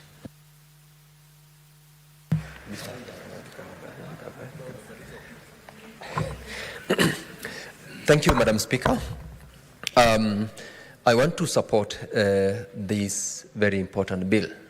The reason why this House exists is because of an election that was conducted, and it was conducted through a process. That process is part of what this bill seeks to streamline. Madam Speaker, the bill is a bipartisan bill that is co-sponsored by the majority leader and the minority leader of this House. It therefore means, Madam Speaker, that the issues that have been put in this bill are issues that both parties of the House have had a position in a bid to ensure that we support and enhance the transparency, the process of undertaking the election from one cycle to the other. Madam Speaker, however, in the process of undertaking public participation and in engaging players within the election sector and cycle, several proposals have come out, and members have spoken to those many proposals, including the proposals on certain amendments that the members are seeking to introduce in order to make sure that ultimate document that we will pass as a House will have spoken to all the issues, including, Madam Speaker, the aspect where we are talking about the reports that comes out of an audit process. arising from an election cycle that the Independent Electoral Commission has conducted to be also brought before this House. Why? Because, Madam Speaker, the Senate as well as the National Assembly are both critical players in an election cycle. In as much as then, Madam Speaker, that it is a co-sponsored bill, I believe that these particular proposals, particularly on the aspect of expansion of the qualifications for those who will be required to be nominated as members of the IEBC Commission, the objective behind that particular proposal is to facilitate diversity of knowledge. Election, in as much as we say, is I would say manual, a combination of both manual and ICT or technology related. In this case, the requirement that one or some of the members who will be appointed in to become commissioners should have extensive knowledge in ICT, in finance or related expertise. It is aimed at ensuring that we have people who, should we go full technology in our election, we have commissioners and we have also secretariat that will be able to speak within certain aspects of understanding what technology in election involves, what are the aspects that we need to improve in our current election processes. And Madam Speaker, that is a very important inclusion in the amendment to the law, so that as we go to the next election cycle, we have got sort of a streamlined process where, should we need technology, we have commissioners who have got knowledge in that particular aspect. Part of it, Madam Speaker, also in the proposals is the issues which were raised by parties that went to court. Remember, we have had a lot of litigation in the provisions of the Elections Act, the IEBC Act, and matters related there. And the proposals to include particularly certain aspects in the selection panel, in the number of commissioners, in the quorum that is required to form for purposes of transacting the business of the commission, is to align the law as is with the pronouncements that have come from the highest courts in the land, and also to accommodate now the comments that came from members of the now non-NADCO committee. Because, Madam Speaker, in the course of their reaching out, in the course of the public participation, so many comments came where the public, the players within the election sector, had their issues, which issues were incorporated, and that is why this particular document has proposed those amendments with regards to the quorum of the members of the commission, so that we also do not get to the situation like we did in the last election, where members were unable, or at any given time, everyone was suspicious of the decisions which are being made by the commission as to whether or not a membership of 3 can form quorum or 5 out of the 7. Remember, Madam Speaker, the Constitution provides that a commission comprises of between 3 and 9. As to whether or not then 3 can be appointed at any given time, will they form quorum? This is what this particular amendment to the Act has been introduced in order to make sure that we cure that anomaly, or the aspect of the inability to be very comfortable by membership with regards to the quorum of the Commission. About the selection panel, Madam Speaker, the expansion of the panel from 7 to 9, remember this was an amendment that was done by this House barely 1 year ago, where the schedule to the Act was amended to provide for membership to the selection panel at 7. The current proposal to amend the selection panel to increase the membership from 7 to 9 is to accommodate as many as of those players in the election to be in the selection panel, so that we also have in that particular selection panel representatives from political parties, where we have got the political parties liaison committee giving us membership. We've got the public service, parliamentary service commission. We have got also the interreligious groups. The diversity of the membership that will be given to the selection panel, Madam Speaker, will enhance the required expertise, knowledge, and experience in the team that will be given the mandate to give this country the IEBC that will conduct the elections that's coming and other subsequent elections that will fall within their mandate. Madam Speaker, we have been out of commission for a couple of years now, from the time we concluded the elections in 2022, and there are by-elections which have not been conducted. Some constituencies do not have representation. It is a constitutional edict, Madam Speaker, that every part of Kenya should have representation. The absence of the commission has led to those particular constituencies and wards from across the country do without the representation, which is something that is against the Constitution of Kenya. Passing this bill, Madam Speaker, will allow such constituencies and wards to undertake by-elections and also have their representation, because that is their constitutional right, and without the commission, they definitely cannot have their representation. The proposed amendment, Madam Speaker, further provides for the current membership of the selection panel to be protected in that they are entitled to apply and be considered as members of the selection panel.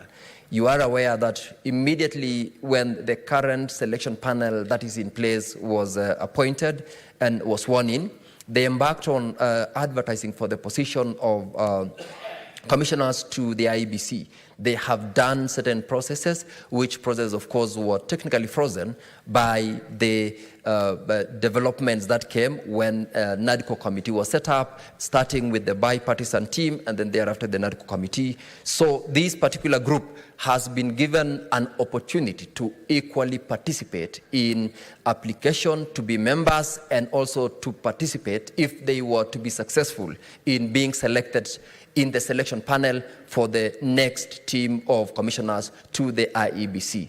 So as we debate this bill, Madam Speaker, we should be alive to the fact that we need the IEBC, and therefore we need the selection panel so that this particular commission is put in place, because without IEBC, there are so many issues that would arise, including on those elections which I've made reference to, and since they cannot be conducted, members of this country from the constituencies where they have no representation are denied of their right.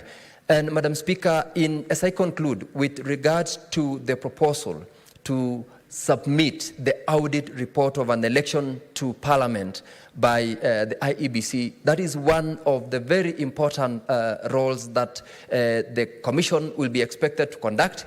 And the timeline given of 18 months is very critical.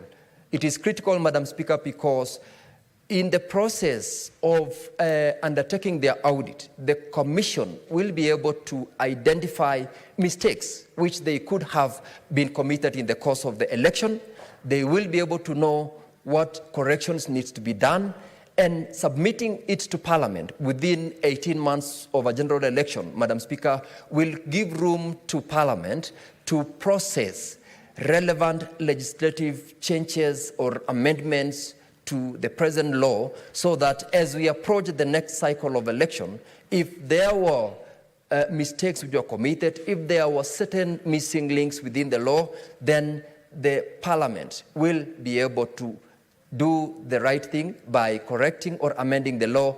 And more importantly, the proposal that the committee made to make sure that such an audit report comes to Parliament and not the National Assembly, as it had been earlier on proposed by the bill that was passed by the National Assembly.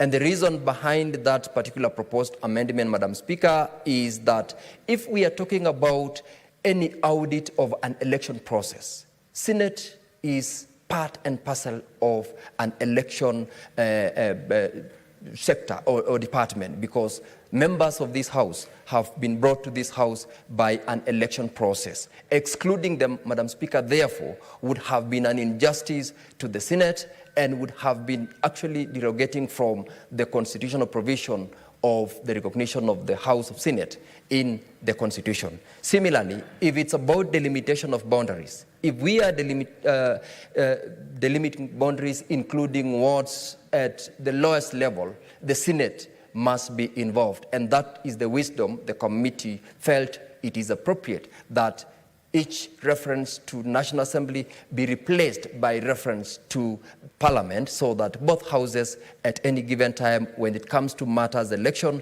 are involved. So, Madam Speaker, I support this bill, and I urge members of this House to fully support the amendments which have been proposed, so that we pass this bill as soon as we can to facilitate the creation of the IEBC and therefore entitle Kenyans to have representation across the board. Madam Speaker, I thank you.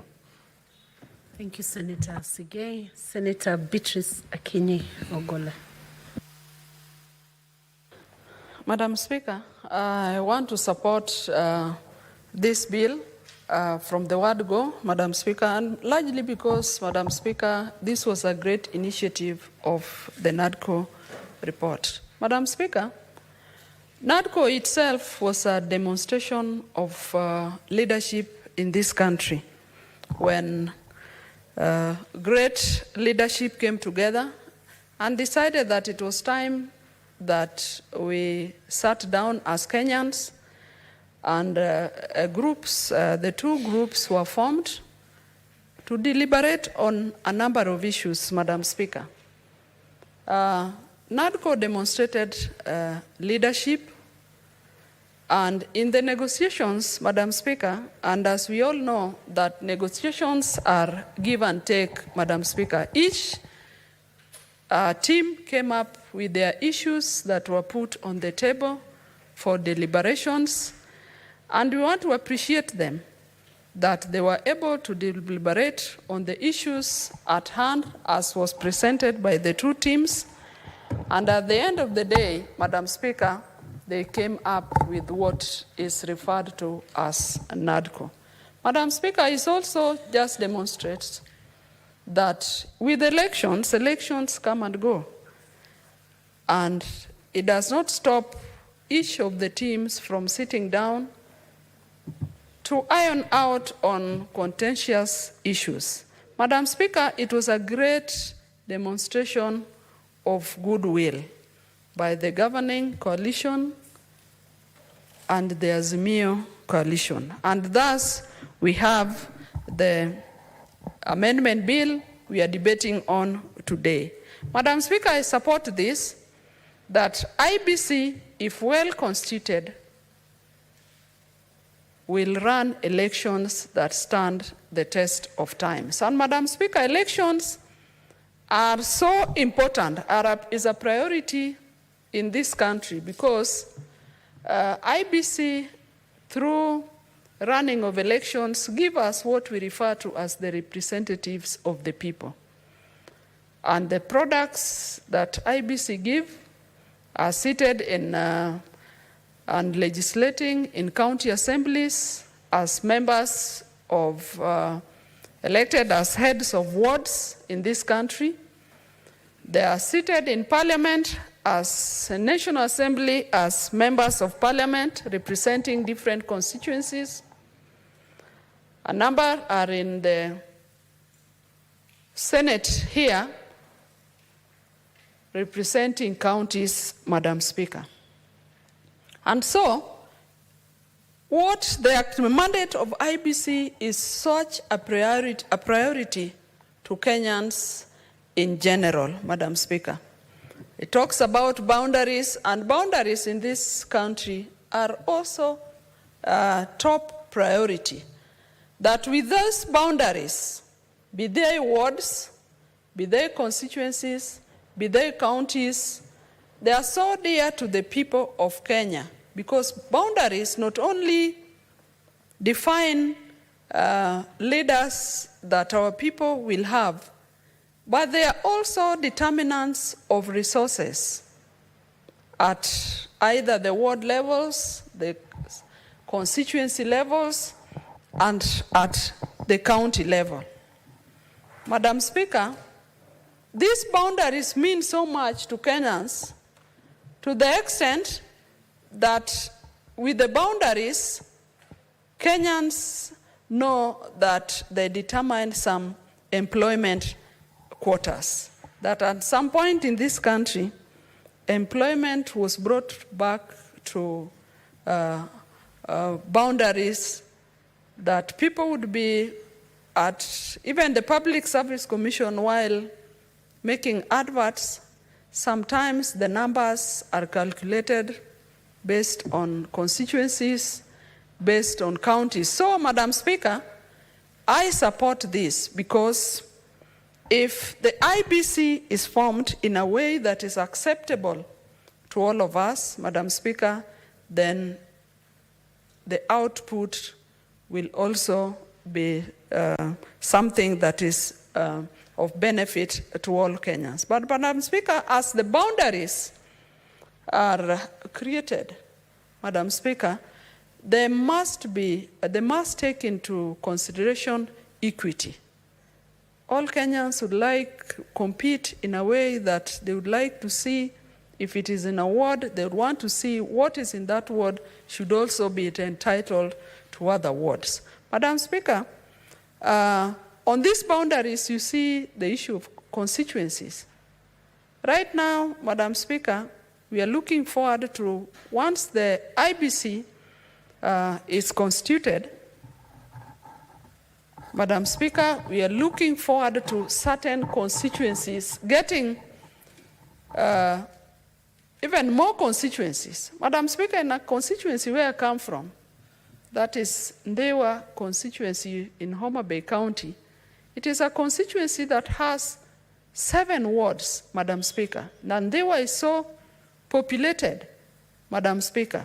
All we are looking for, and we are praying that this IBC would be formed like yesterday, and all we are looking for as the Ndewa constituents is that our rights as a constituency will be looked into as other constituencies are deliberated on. Because Ndewa is a constituency that, given all the parameters, Madam Speaker, it can be split into 3 constituencies. A ward where I come from is a ward that has over 30,000 voters. In this country, there are constituencies alone that has 30,000 voters. So, Madam Speaker, if you're looking at equity, if you're looking at resources that a constituency is entitled to, if you're looking at, in terms of even personnel at employment levels, we feel as a constituency that we do not get what is rightful to us because the constituency is so large. Madam Speaker, I support this. When you look at the selection panel, I find it a selection panel that is inclusive. We are here as a country talking about carrying everybody into our decisions and into our actions. If you look at the composition, the proposed composition of the selection panel of the commission as spelled out in the bill, we find very good representation, including spelling out the issue of gender in the selection panel. I therefore support the proposed selection panel as brought out in the bill. And Honorable Speaker, in the selection panel forming the commission, you see the issue of the chairman has been mentioned. And here, Honorable Speaker, we are talking about a chairman that will be a spokesperson of a number of commissioners.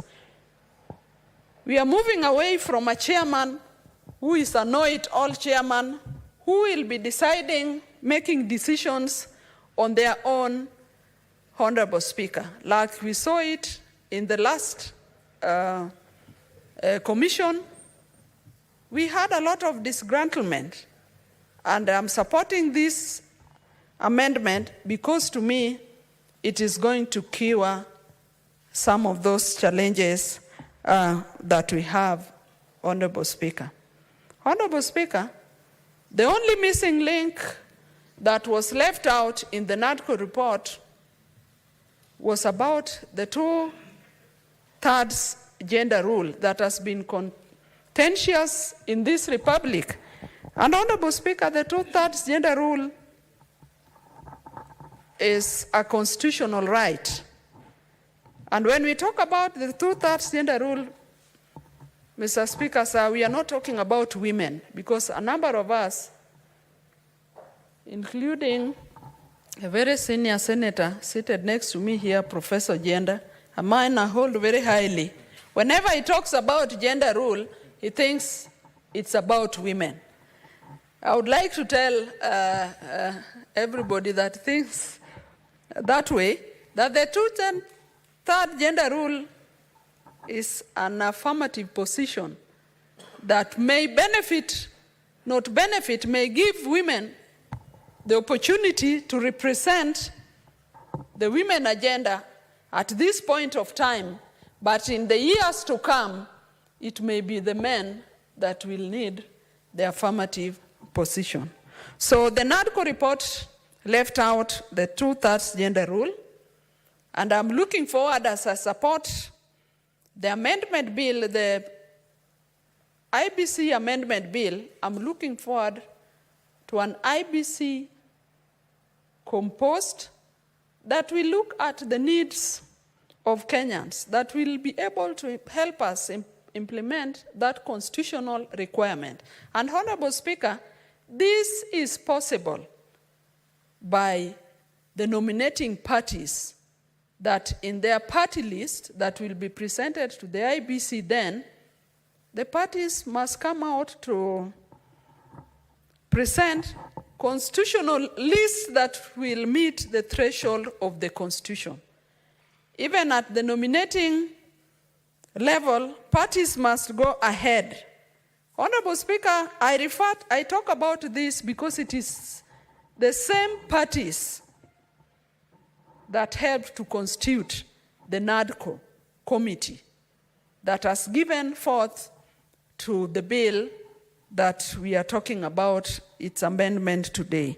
So the two-thirds gender rule, Honorable Speaker, I believe can be resolved at the IBC level once IBC is composed, and at nominations when the parties are presenting their list, the parties must be able to present lists, as I said, that will meet the constitutional threshold. Honorable Speaker, I support this amendment because it is progressive, Honorable Speaker. It moves us from some point to some point. And I believe with this bill, we will be able to cure a number of issues. Honorable Speaker, just recently, His Excellency the President had a delegation to the United States of America, a trip that was highly made public of, and I saw a number of goodies that were listed that the President was able to bag from that official trip, historic trip to the United States of America. And Honorable Speaker, because we are discussing the issue of IBC, I must mention that in one of those goodies, I saw that the President was able to bag 198 million for the reforms of IEBC. Honorable Speaker, that was good enough. Whatever you get from elsewhere is a plus. But as a nation, Honorable Speaker, we must invest more in IEBC if we want to get the desired results that we are looking for as a country. Because as IEBC is reformed, in the many ways that we'd like it to be reformed, Honorable Speaker, all of us must take note that IEBC is some skeleton, a skeleton commission, but running elections everywhere. We must not only look at the reforms of IEBC at the national level. IEBC has structures at the counties, Sleeping structures, Honorable Speaker. I call them sleeping structures because those are offices that only run when elections are about. We must be able to see offices that are active, overseeing electoral activities that are not only limited to elections alone, because our people need to be served in those offices. We must see vibrant election IEBC offices at the constituencies. We must also see there's nothing that stops even IEBC from devolving their offices to the ward levels. Honorable Speaker, I support this amendment, and I want to say that as a country, we must invest in full and progressive reform of the IEBC so that we get results, we get the output that is desirable to Kenyans. Honorable Speaker, I support. Thank you, Senator Beatrice. Senator Cheptumo. Thank you, Mr. Speaker. Mr. Speaker, the IEBC, as we all know, is a very important institution in the management of our elections. And Mr. Speaker, in every election there has been issues about IEBC. The commissioners, the management, and so on. And Mr. Speaker, any attempt to reform, any attempt to improve the efficiency of IEBC, Mr. Speaker, is welcome. And I think this is the exact reason why the NADCO team was able to pick up this issue. And Mr. Speaker, it is our moment as a country and as a house to do the right thing. So that, Mr. Speaker, going forward, we will not be lamenting every election year that we lost elections because of the composition of the commissioners. We lost elections because of the elections law, and blame everything for what is happening, Mr. Speaker. So these proposed amendments to the Act, Mr. Speaker, I submit are very, very important because then it will strengthen the operations of IEBC and ensure, Mr. Speaker, that we have efficient elections in terms of having better laws. Mr. Speaker, if I read the objectives of this bill, the objectives that were quoted, Mr. Speaker, are very, very important. And allow me, Mr. Speaker, to just refer to that part of the objective of the bill. Mr. Bill, the bill seeks to enhance transparency. Transparency is important because then, Mr. Speaker, it removes the doubts about our institutions of governance and of elections. It seeks to enhance efficiency and accountability in electoral process. The bill seeks to make the Commission's appointment process more inclusive and transparent while ensuring continuity and stability within its administrative structure. So, Mr. Speaker, the bill is addressing not only the commissioners, but also the administrative structure of the Commission. Mr. Speaker, I will address only 2 areas of this bill in my submissions. And Mr. Speaker, the first one is the issue of the selection panel. Mr. Speaker, I want to inform the House that the current selection panel, as constituted, Mr. Speaker, I participated in this law when I was the chairman of CHILAC in the National Assembly. And Mr. Speaker, if you read first schedule of the current law, the current IEBC Act, Mr. Speaker, if you look at the membership of the selection panel, and this is the law that we passed that time in National Assembly, the membership is 4 persons, being 2 men and 2 women nominated by the Parliamentary Service Commission. Those are 4. Then 1 person nominated by the Kenya Conference of Catholic Bishops. 1 person nominated by the National Council of Judges of Kenya. 1 person nominated by the Supreme Council of Kenya Muslims. 1 person nominated by the Evangelical Alliance. And finally, 1 person nominated by the Hindu Council. Mr. Speaker, if you look at the composition of that panel, it is almost 90% religious groups appointed.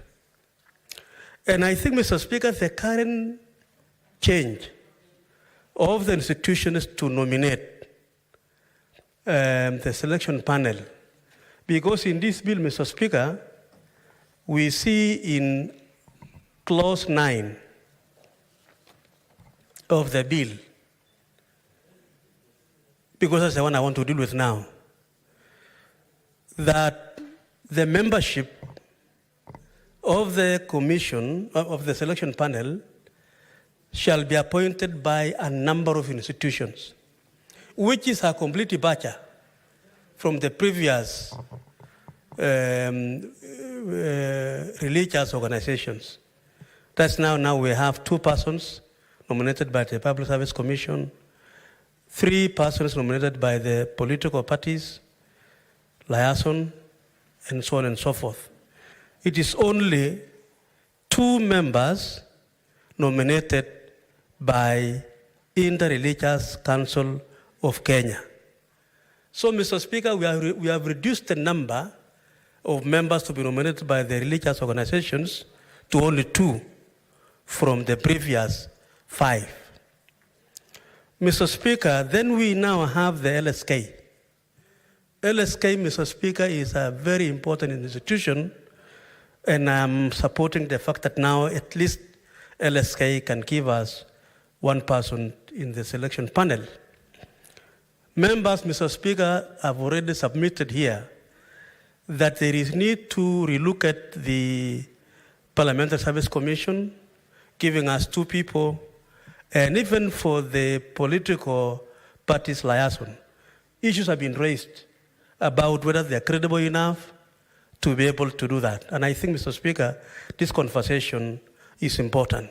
So, Mr. Speaker, I just wanted to say that having been the chair of CHILAC and passed the law that is in the current act of the IEBC, and now being in this House, again seeing the departure, I think, Mr. Speaker, it is a good move so that we don't have a lot of members of the selection panel from religious organizations to a large extent, because there were 5 out of the 7.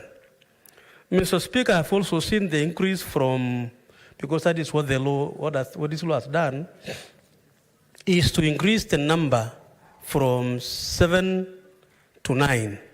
Again, I think it is also a plus because it is widening the scope of the institutions that are going to give these members of the selection panel.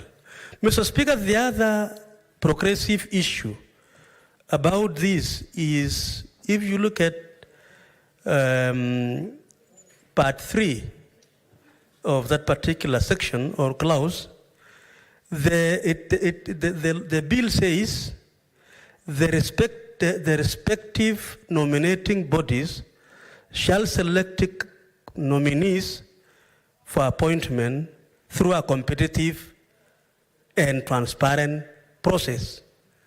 Mr. Speaker, it is okay to have members of selection panel. But, Mr. Speaker, the process of identifying those members in terms of their capacity, in terms of the expertise, in terms of the exposure, in terms of the knowledge, so that, Mr. Speaker, when we have a selection panel, we don't have members who are just picked from nowhere. I support this provision or proposed amendment because, Mr. Speaker, that was not in the previous law, or the current law, which we passed when I was in the National Assembly. So, Mr. Speaker, it is important that we have a process. I believe there will be some advertisement, members will apply, giving the qualifications required, and I think, Mr. Speaker, these are very, very progressive proposals. 2C, Mr. Speaker, and I'm saying this because, Mr. Speaker, as our chair, my chair of the CHILAC, these are matters you really took us through and we were able to discuss. The respective nominating bodies shall ensure that not more than 2/3 of the nominees are of the same gender. What are we doing here, Mr. Speaker? Again, we are again becoming progressive, ensuring that the membership don't have a problem of gender. Mr. Speaker, the problem of the gender parity has been a big problem in the country. And, Mr. Speaker, the Constitution is very clear. But how we have been able to fail as a country to achieve it has been a serious problem. And I think, Mr. Speaker, by these kind of provisions, we will be able to achieve some of these gender, the 2/3 gender rule in our institutions of governance as we work on the bigger dimension of that issue. So, Mr. Speaker, on the aspect of selection panel, I want to support and say that this is very progressive, and I want to hope that all the institutions that will be able to nominate members of selection panel should be able to follow the law so that we have good members to serve in the selection panel. Mr. Speaker, a good selection panel will give us good commissioners of IEBC. Mr. Speaker, my second point, so that I also give my other colleagues to proceed, is the electoral boundaries, delimitation of electoral boundaries. That is under Clause 7, Mr. Speaker. Mr. Speaker, this is a very important amendment because for the first time, we are able to guide the IEBC on what to consider. Of course, Mr. Speaker, the Constitution has given the general framework of what IEBC should consider in doing the delimitation of boundaries. But I think this law is guiding it even further. But, Mr. Speaker, this should be done because we were told by the mover, Mr. Speaker, that we have 15 wards without MCAs. Meaning, Mr. Speaker, constitutionally, they have been denied their constitutional right of representation. Mr. Speaker, one constituency without an MP, and we have 40 protected constituencies. Mr. Speaker, Baringo, we have one constituency that is protected, Mr. Speaker, that is Mogotio. And, Mr. Speaker, we are not prepared at any moment to cede and to lose that constituency. Mr. Speaker, that is something missing in my view in this particular law. So that, Mr. Speaker, the law should have been able to provide a framework on how these protected constituencies, Mr. Speaker, are going to be protected. And so, Mr. Speaker, I want to really agree with this proposal. Mr. Speaker, as I conclude, if you look at that article, that's clause 7(6), the parliamentary committee shall within 14 days of receipt of the revised preliminary report table the report to the National Assembly together with the recommendation. 7, the National Assembly shall, within 14 days of the tabling of the revised preliminary report, consider the report and forwards its recommendation to the Commission. And 8, within 14 days of the expiry of the period provided for, the Commission shall, upon receipt and consideration of the National Assembly and representation from the public, prepare the final report for publication in the Kenya Gazette. As you rightly, Chair, in our report, as Chairlack raises issue, subclause 6, subclause 7 and 8 is deliberately, Mr. Speaker, removing Senate in the entire process. And yet, those units of the electoral units for the wards, for constituencies, falls under counties, Mr. Speaker. Mr. Speaker, I want to agree with the proposal by the committee, our committee, Mr. Speaker, that wherever there is National Assembly in that particular sub-clauses, we replace with Parliament, because Parliament is National Assembly and the Senate. So, Mr. Speaker, I want to conclude by saying we are glad as a House that this is our moment. We need to take up these issues. And for the elimination of boundaries, Mr. Speaker, that is an area which I'm very keen. Mr. Speaker, my county, we have 6 constituencies. And Mr. Speaker, and they are very fast. Theatre, Mr. Speaker, is actually more than a half of Baringo County. And Mr. Speaker, Mogotio, that time had a low population. I'm very sure by now it has been able to attain the requisite population. And Mr. Speaker, those of us from counties where we have protected constituencies like for me in Baringo, Mogotio, Mr. Speaker, that is an area we are going to ensure that we amend this law so that, Mr. Speaker, we have our constituencies protected. Mr. Speaker, I support. Thank you, Senator Cheptumo. Honorable members, you will note that I gave preference to the Honorable Senator Cheptumo to give his submissions, considering the fact that he was indisposed. I will then allow Senator Ojenda to contribute his motion. Mr. Speaker, I will be very brief. Mr. Speaker, I will be very brief in supporting the National Assembly bills, Amendment Bill 2024 to the IEBC, Mr. Speaker, for a number of reasons. Mr. Speaker, number one, the question of delimitation of boundaries under Article 89(5) of the Constitution is governed by time frames.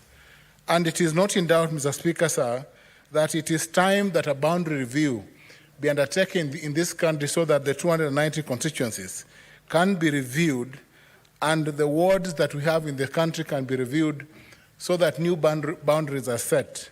Mr. Speaker, sir, it is clear that boundaries either through all boundaries, Mr. Speaker, at the focal point of devolution. They define, Mr. Speaker, sir, matters of employment for the population. They define allocation of monies for purposes of budget, and therefore it's an important function that must be undertaken. Mr. Speaker, sir, thirdly, wards are important for the functioning of counties. In my own county, Kisumu County, we have 35 wards, and many of those wards should be up for review. Mr. Speaker, sir, I want to address another question, Mr. Speaker, sir. Of the 35 wards, there are wards that are like constituencies. North Nyakach ward, for instance, should be a constituency, and I believe the boundaries review processes that will invite views will find that some of these wards need to be divided so that we have more wards. Secondly, Mr. Speaker, sir, and I want to address my county, Kisumu. We have constituencies that need to be split into further constituencies. Kanyagwal constituency has not been formally made into a constituency because of the need for this process. And that is why I support this process. Kisumu East constituency has a population that would ensure, Mr. Speaker, that it is split into 2 constituencies. Kisumu Central constituency, Mr. Speaker, sir, has over 200,000 voters. Also needs to be split into a second constituency. Mr. Speaker, sir, the framework under Article 89.5, 89.6, and 89.7 of the Constitution is timeless and should be exercised as the Constitution defines. On the question, Mr. Speaker, sir, of the inclusive panel proposed by the increment of the panel from 7 to 9, I support the finding of the increment as set out in the NADCO report. Mr. Speaker, sir, the representation of the Law Society of Kenya is key in this panel because I know, Mr. Speaker, sir, that as chair of the Justice Committee, you have spoken to it, that we need the Law Society to be incorporated in this panel so that they guide the legal question beyond the political in the selection process of the commissioners. I'm sure, Mr. Speaker, sir, that commissioners of IEBC should be able to deliver so that we do not, in every 5-year cycle, review or amend the IEBC Act. All amendments, Mr. Speaker, sir, to the IEBC Act should be amendments that have longevity and that go beyond the momentary interests of politicians serving in a parliamentary cycle in 5 years. So that is why I support some of these amendments, because they give life to the democratization of IEBC. The choice of a secretary for a term of 4 years, renewable, Mr. Speaker, sir, is a term that speaks to an IEBC that can deliver, and an IEBC that does not hold elections. And after holding the elections, Mr. Speaker, sir, we have a month or 2 of mandamano. We do not want to see that again happen in this country, Mr. Speaker, sir. Mr. Speaker, sir, these amendments, as we support as Senate, and as we second what the National Assembly has done, Mr. Speaker, sir, should be undertaken without a political framework. I am alive, Mr. Speaker, sir, to the fact that there are wards that need by elections to be undertaken. I'm alive that the IEBC has not had quorum. And that is the reason, Mr. Speaker, sir, that a quorum of 5 as proposed by a clear act, because in the last election petition cycle, we had interpretation questions. And Mr. Speaker, sir, I speak for the IEBC because the IEBC is my client. And therefore, I'm alive to the several legal questions that we have had to litigate. And when law comes to straighten out or to clear these questions that have been the subject of litigation, then I can only support Mr. Speaker, sir, both as a member of this House, as an advocate. Thank you, Mr. Speaker, sir. Thank you, Professor Senator Tom Ojenda. Senator Omar Sheikh.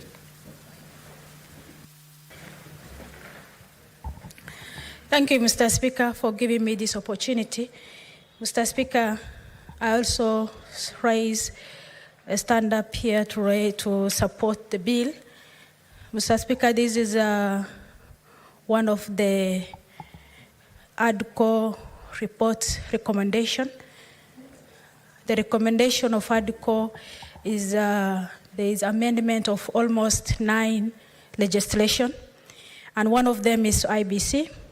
Mr. Speaker, if this amendment go through, there must be so many improvements of the operation of IBC and also enhancing the transparency and efficiency of their work. Mr. Speaker, on the amendment, there are almost 8 of them. One is out of them, there is composition of the commission, which the amendment is about the number of the commissioners and qualification and disqualification of the commissioners and their terms in the office. Mr. Speaker, as per this, there is a constitution, there is a, when we lost an MP from Banissa constituency lack constitutional rights because of the gap of this amendment, which almost a year they are lacking constitutional right. When we amend this one, they might, and we will get their constitutional right. Mr. Speaker, the other amendment is about selection process.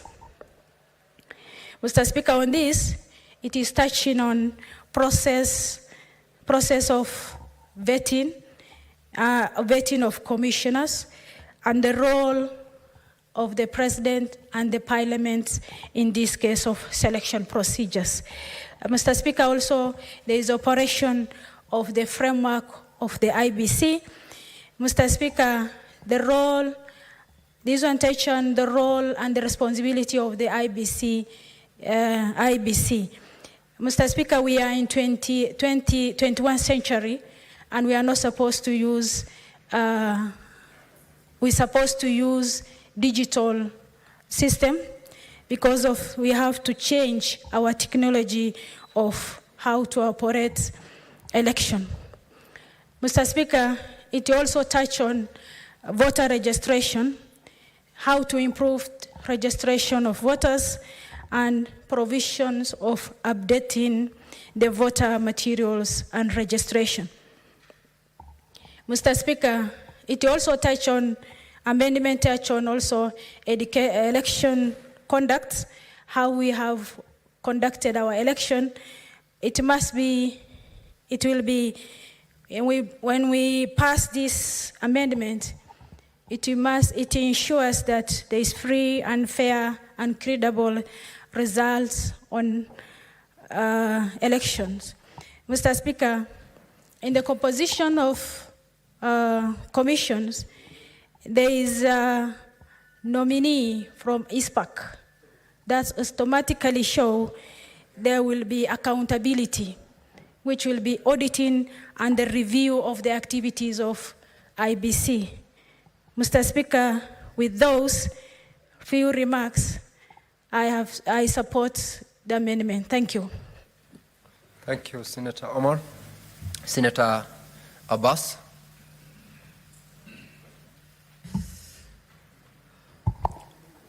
Thank you, Honourable Speaker.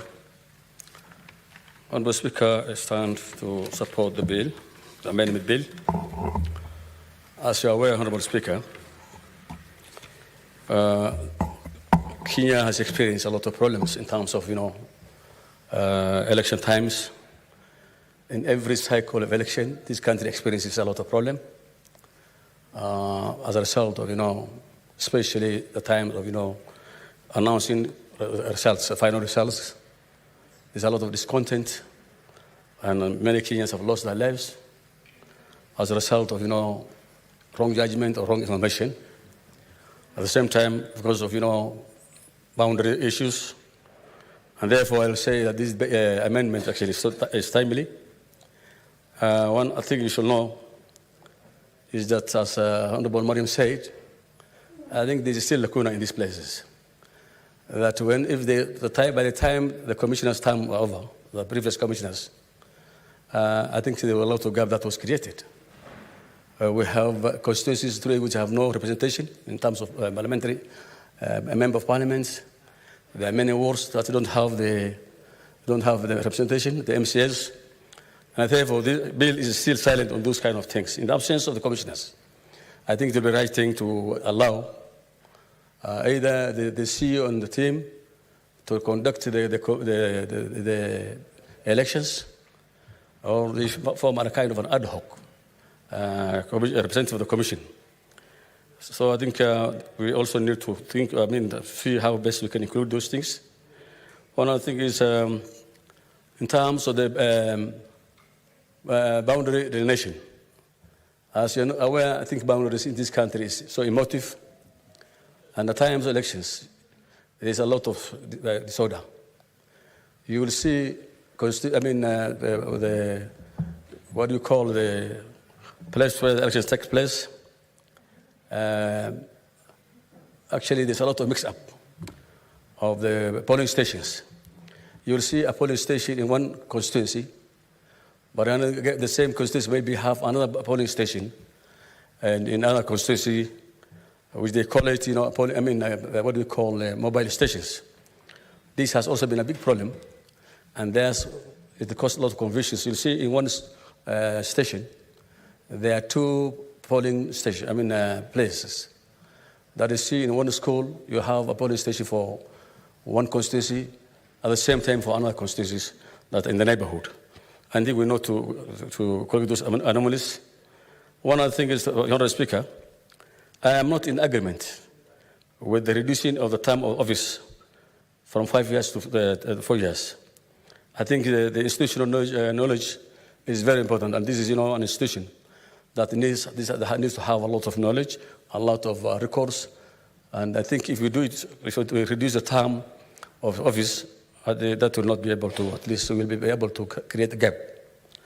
One other thing is, Honourable Speaker, you are aware that this country, when the 2010 constitution was done, that was actually to have a united Kenyans, that people, the minorities and the majorities all will have a right.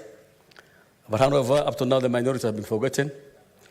There are people up to now who don't even know what an MP is. Maybe they just hear it.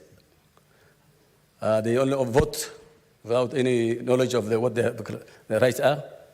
There are no wars. And therefore, this business of protected constituencies, it's either that the constituencies should boost up their population, or we reduce the number of population required, the threshold for constituencies, so that we can be able to remove any protected constituencies. I will suggest that at least the minorities like the Elmoles, the Nanachas, the Ogegs, needs to have a representation in this country. They're so disadvantaged, they're forgotten, and some of them don't even know about what the governance is, what the government is. And therefore, some of these protected constituencies should be given to the minorities, like the Elmoles and the Nachas and all these people. These people have never had a representation in the national government, the national parliament. Or else, every time we give a nomination to minorities and gender and all these things, but we see the same minorities come from the majority also. You see, a member of parliament, the senator, the nominated person, the ward rep might be coming from a larger community, but in the name of minorities. I think that we need to at least have a kind of regulations that safeguards the minority rights. One other thing, Honourable Speaker, is that we need to have also that at times of dispute. At times of dispute, actually, we need to have a proper dispute resolutions committees in place, or commissioners, whatever, so that the time for dispute can be minimized. As much as we appreciate the courts are doing very well, but of course, there's a lot of manipulation in the court procedures, and therefore, we need to also strengthen the court issues so that at least we can have a fair and free hearing. Honourable Speaker, one other thing I'm saying is election timelines. You see, in the past, we used to have elections in December. The most appropriate time for elections is actually when Kenyans are relaxed, when Kenyans are free, when the schools are closed. But of course now in August, at times, the people like Northern Kenya were disadvantaged because normally it comes the time of the dry period. In the dry spells, most of the people move out of their grassy areas. They even cross borders to Somalia and Ethiopia and any other part of the world where they can get pastures. And actually, during the elections, you see the voters, the turnout is very poor. And most of the times, people are saying, oh, Northern Kenya has no population. But it's not so. The population, actually, most of them are pastoralists. They go out of the country and they're disadvantaged because they cannot even present their votes. Therefore, the best time now should be, and I'll support that we also look into the time of elections, and then we revert back to the old days, like the times of December, maybe the second week of second Tuesday of December, so that at least everybody can have time to vote and time for the schools and whatever these things. Honorable Speaker,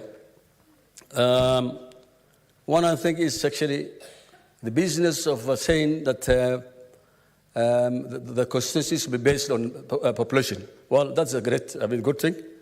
But of course, there should also be considerations of the few. Because we need to have a united country. We need to have inclusivity.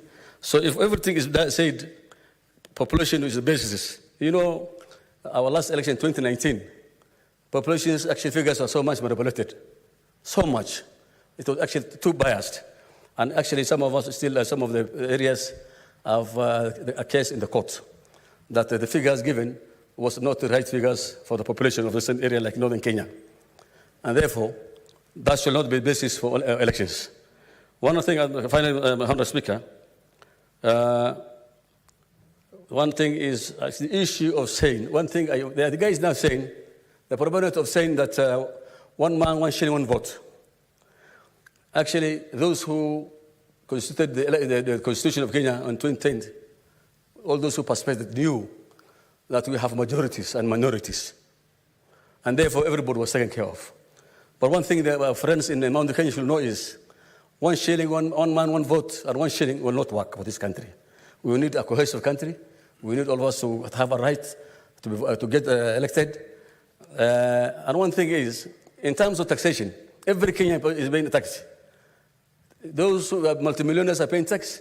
Even the mama who sells mboga pays tax. In that, when she buys, a liter of kerosene, she pays tax. When she buys food, or rice from a shop, she pays tax. So there's no Kenyan who doesn't pay tax, whether it's directly or indirectly. Therefore, the issue of being arrogantly saying 1 man, 1 shilling, 1 vote, and one thing I will tell you is, for those proponents of saying 1 man, 1 shilling, you require 24 counties for you to qualify as a president. You need 50 plus 1. So if you think that you can gain 50 plus 1 from one region, I think that is exactly you're at a loss. And therefore, we need an inclusivity. We need to work together. We need to work together. See this country to move forward in a sort of taking us back to where we came from.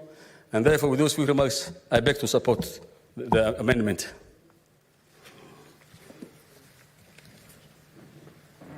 Senator Okoiti Andrew Omtata.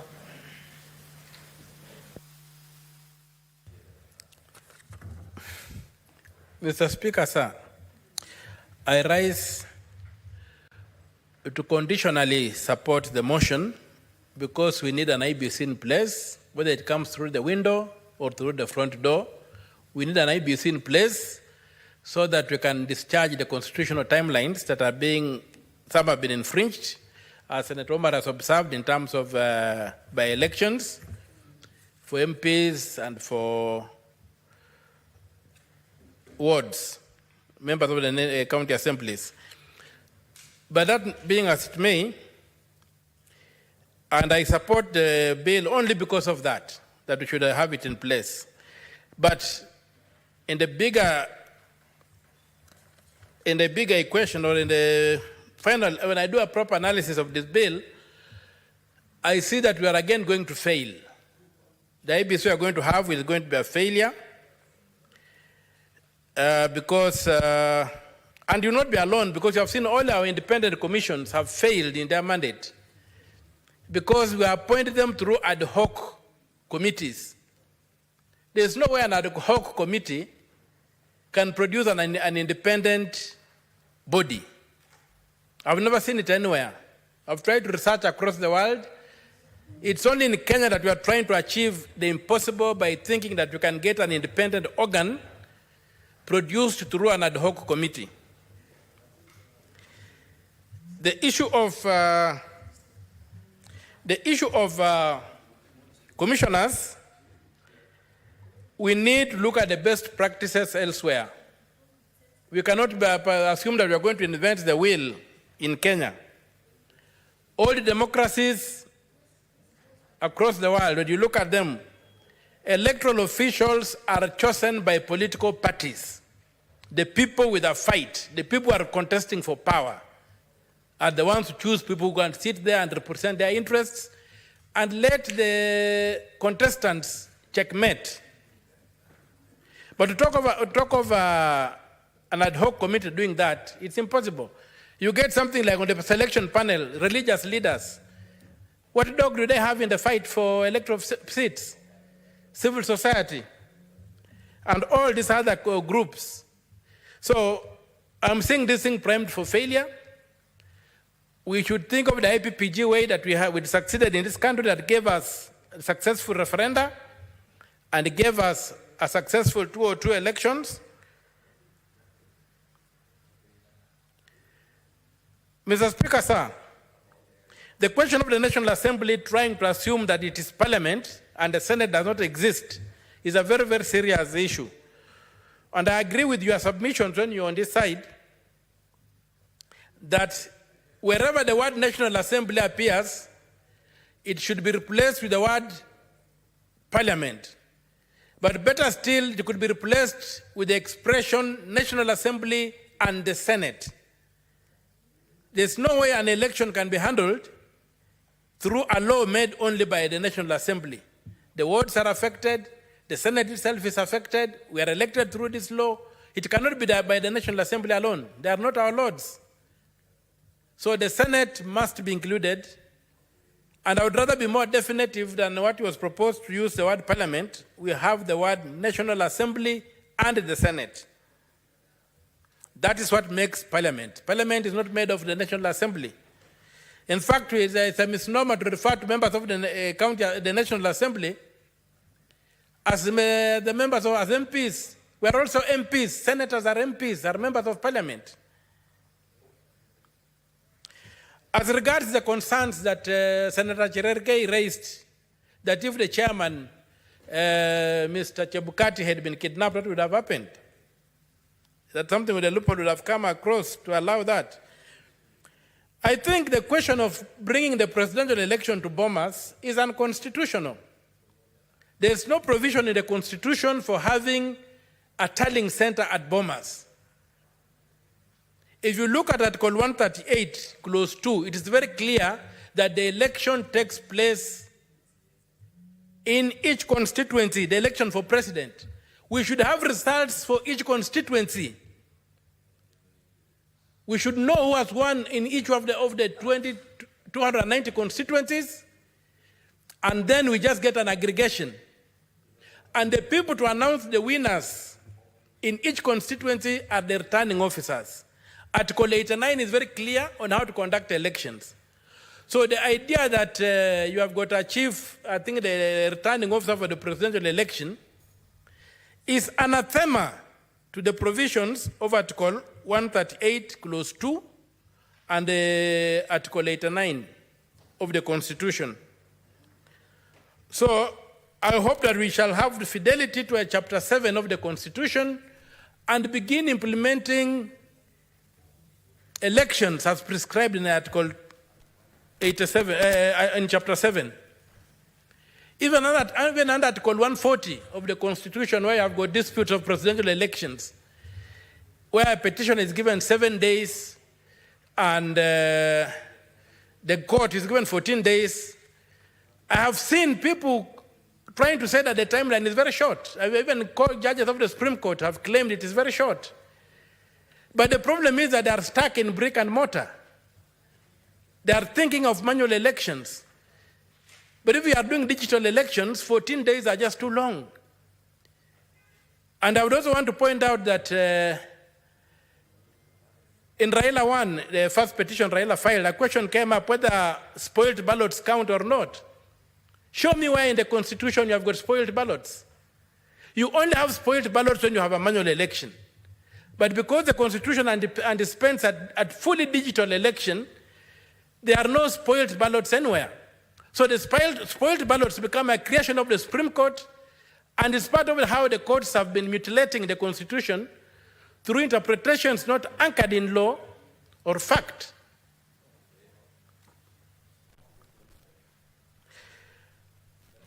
Mr.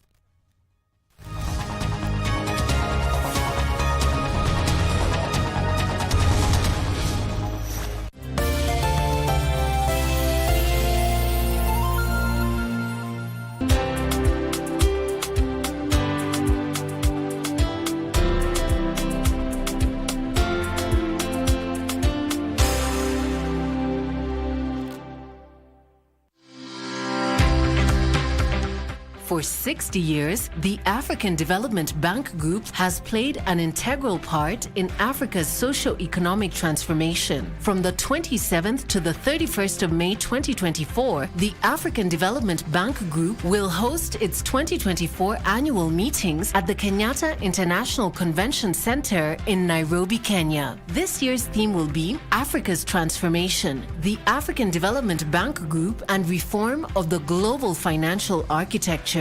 The high-level meetings will be hosted by the President of Kenya, His Excellency Honorable Dr. William Ruto, and the President of the African Development Bank Group, Akinwumi Adesina, and will convene African leaders, development partners, private sector actors, civil society organizations, youth, among other stakeholders. This event will be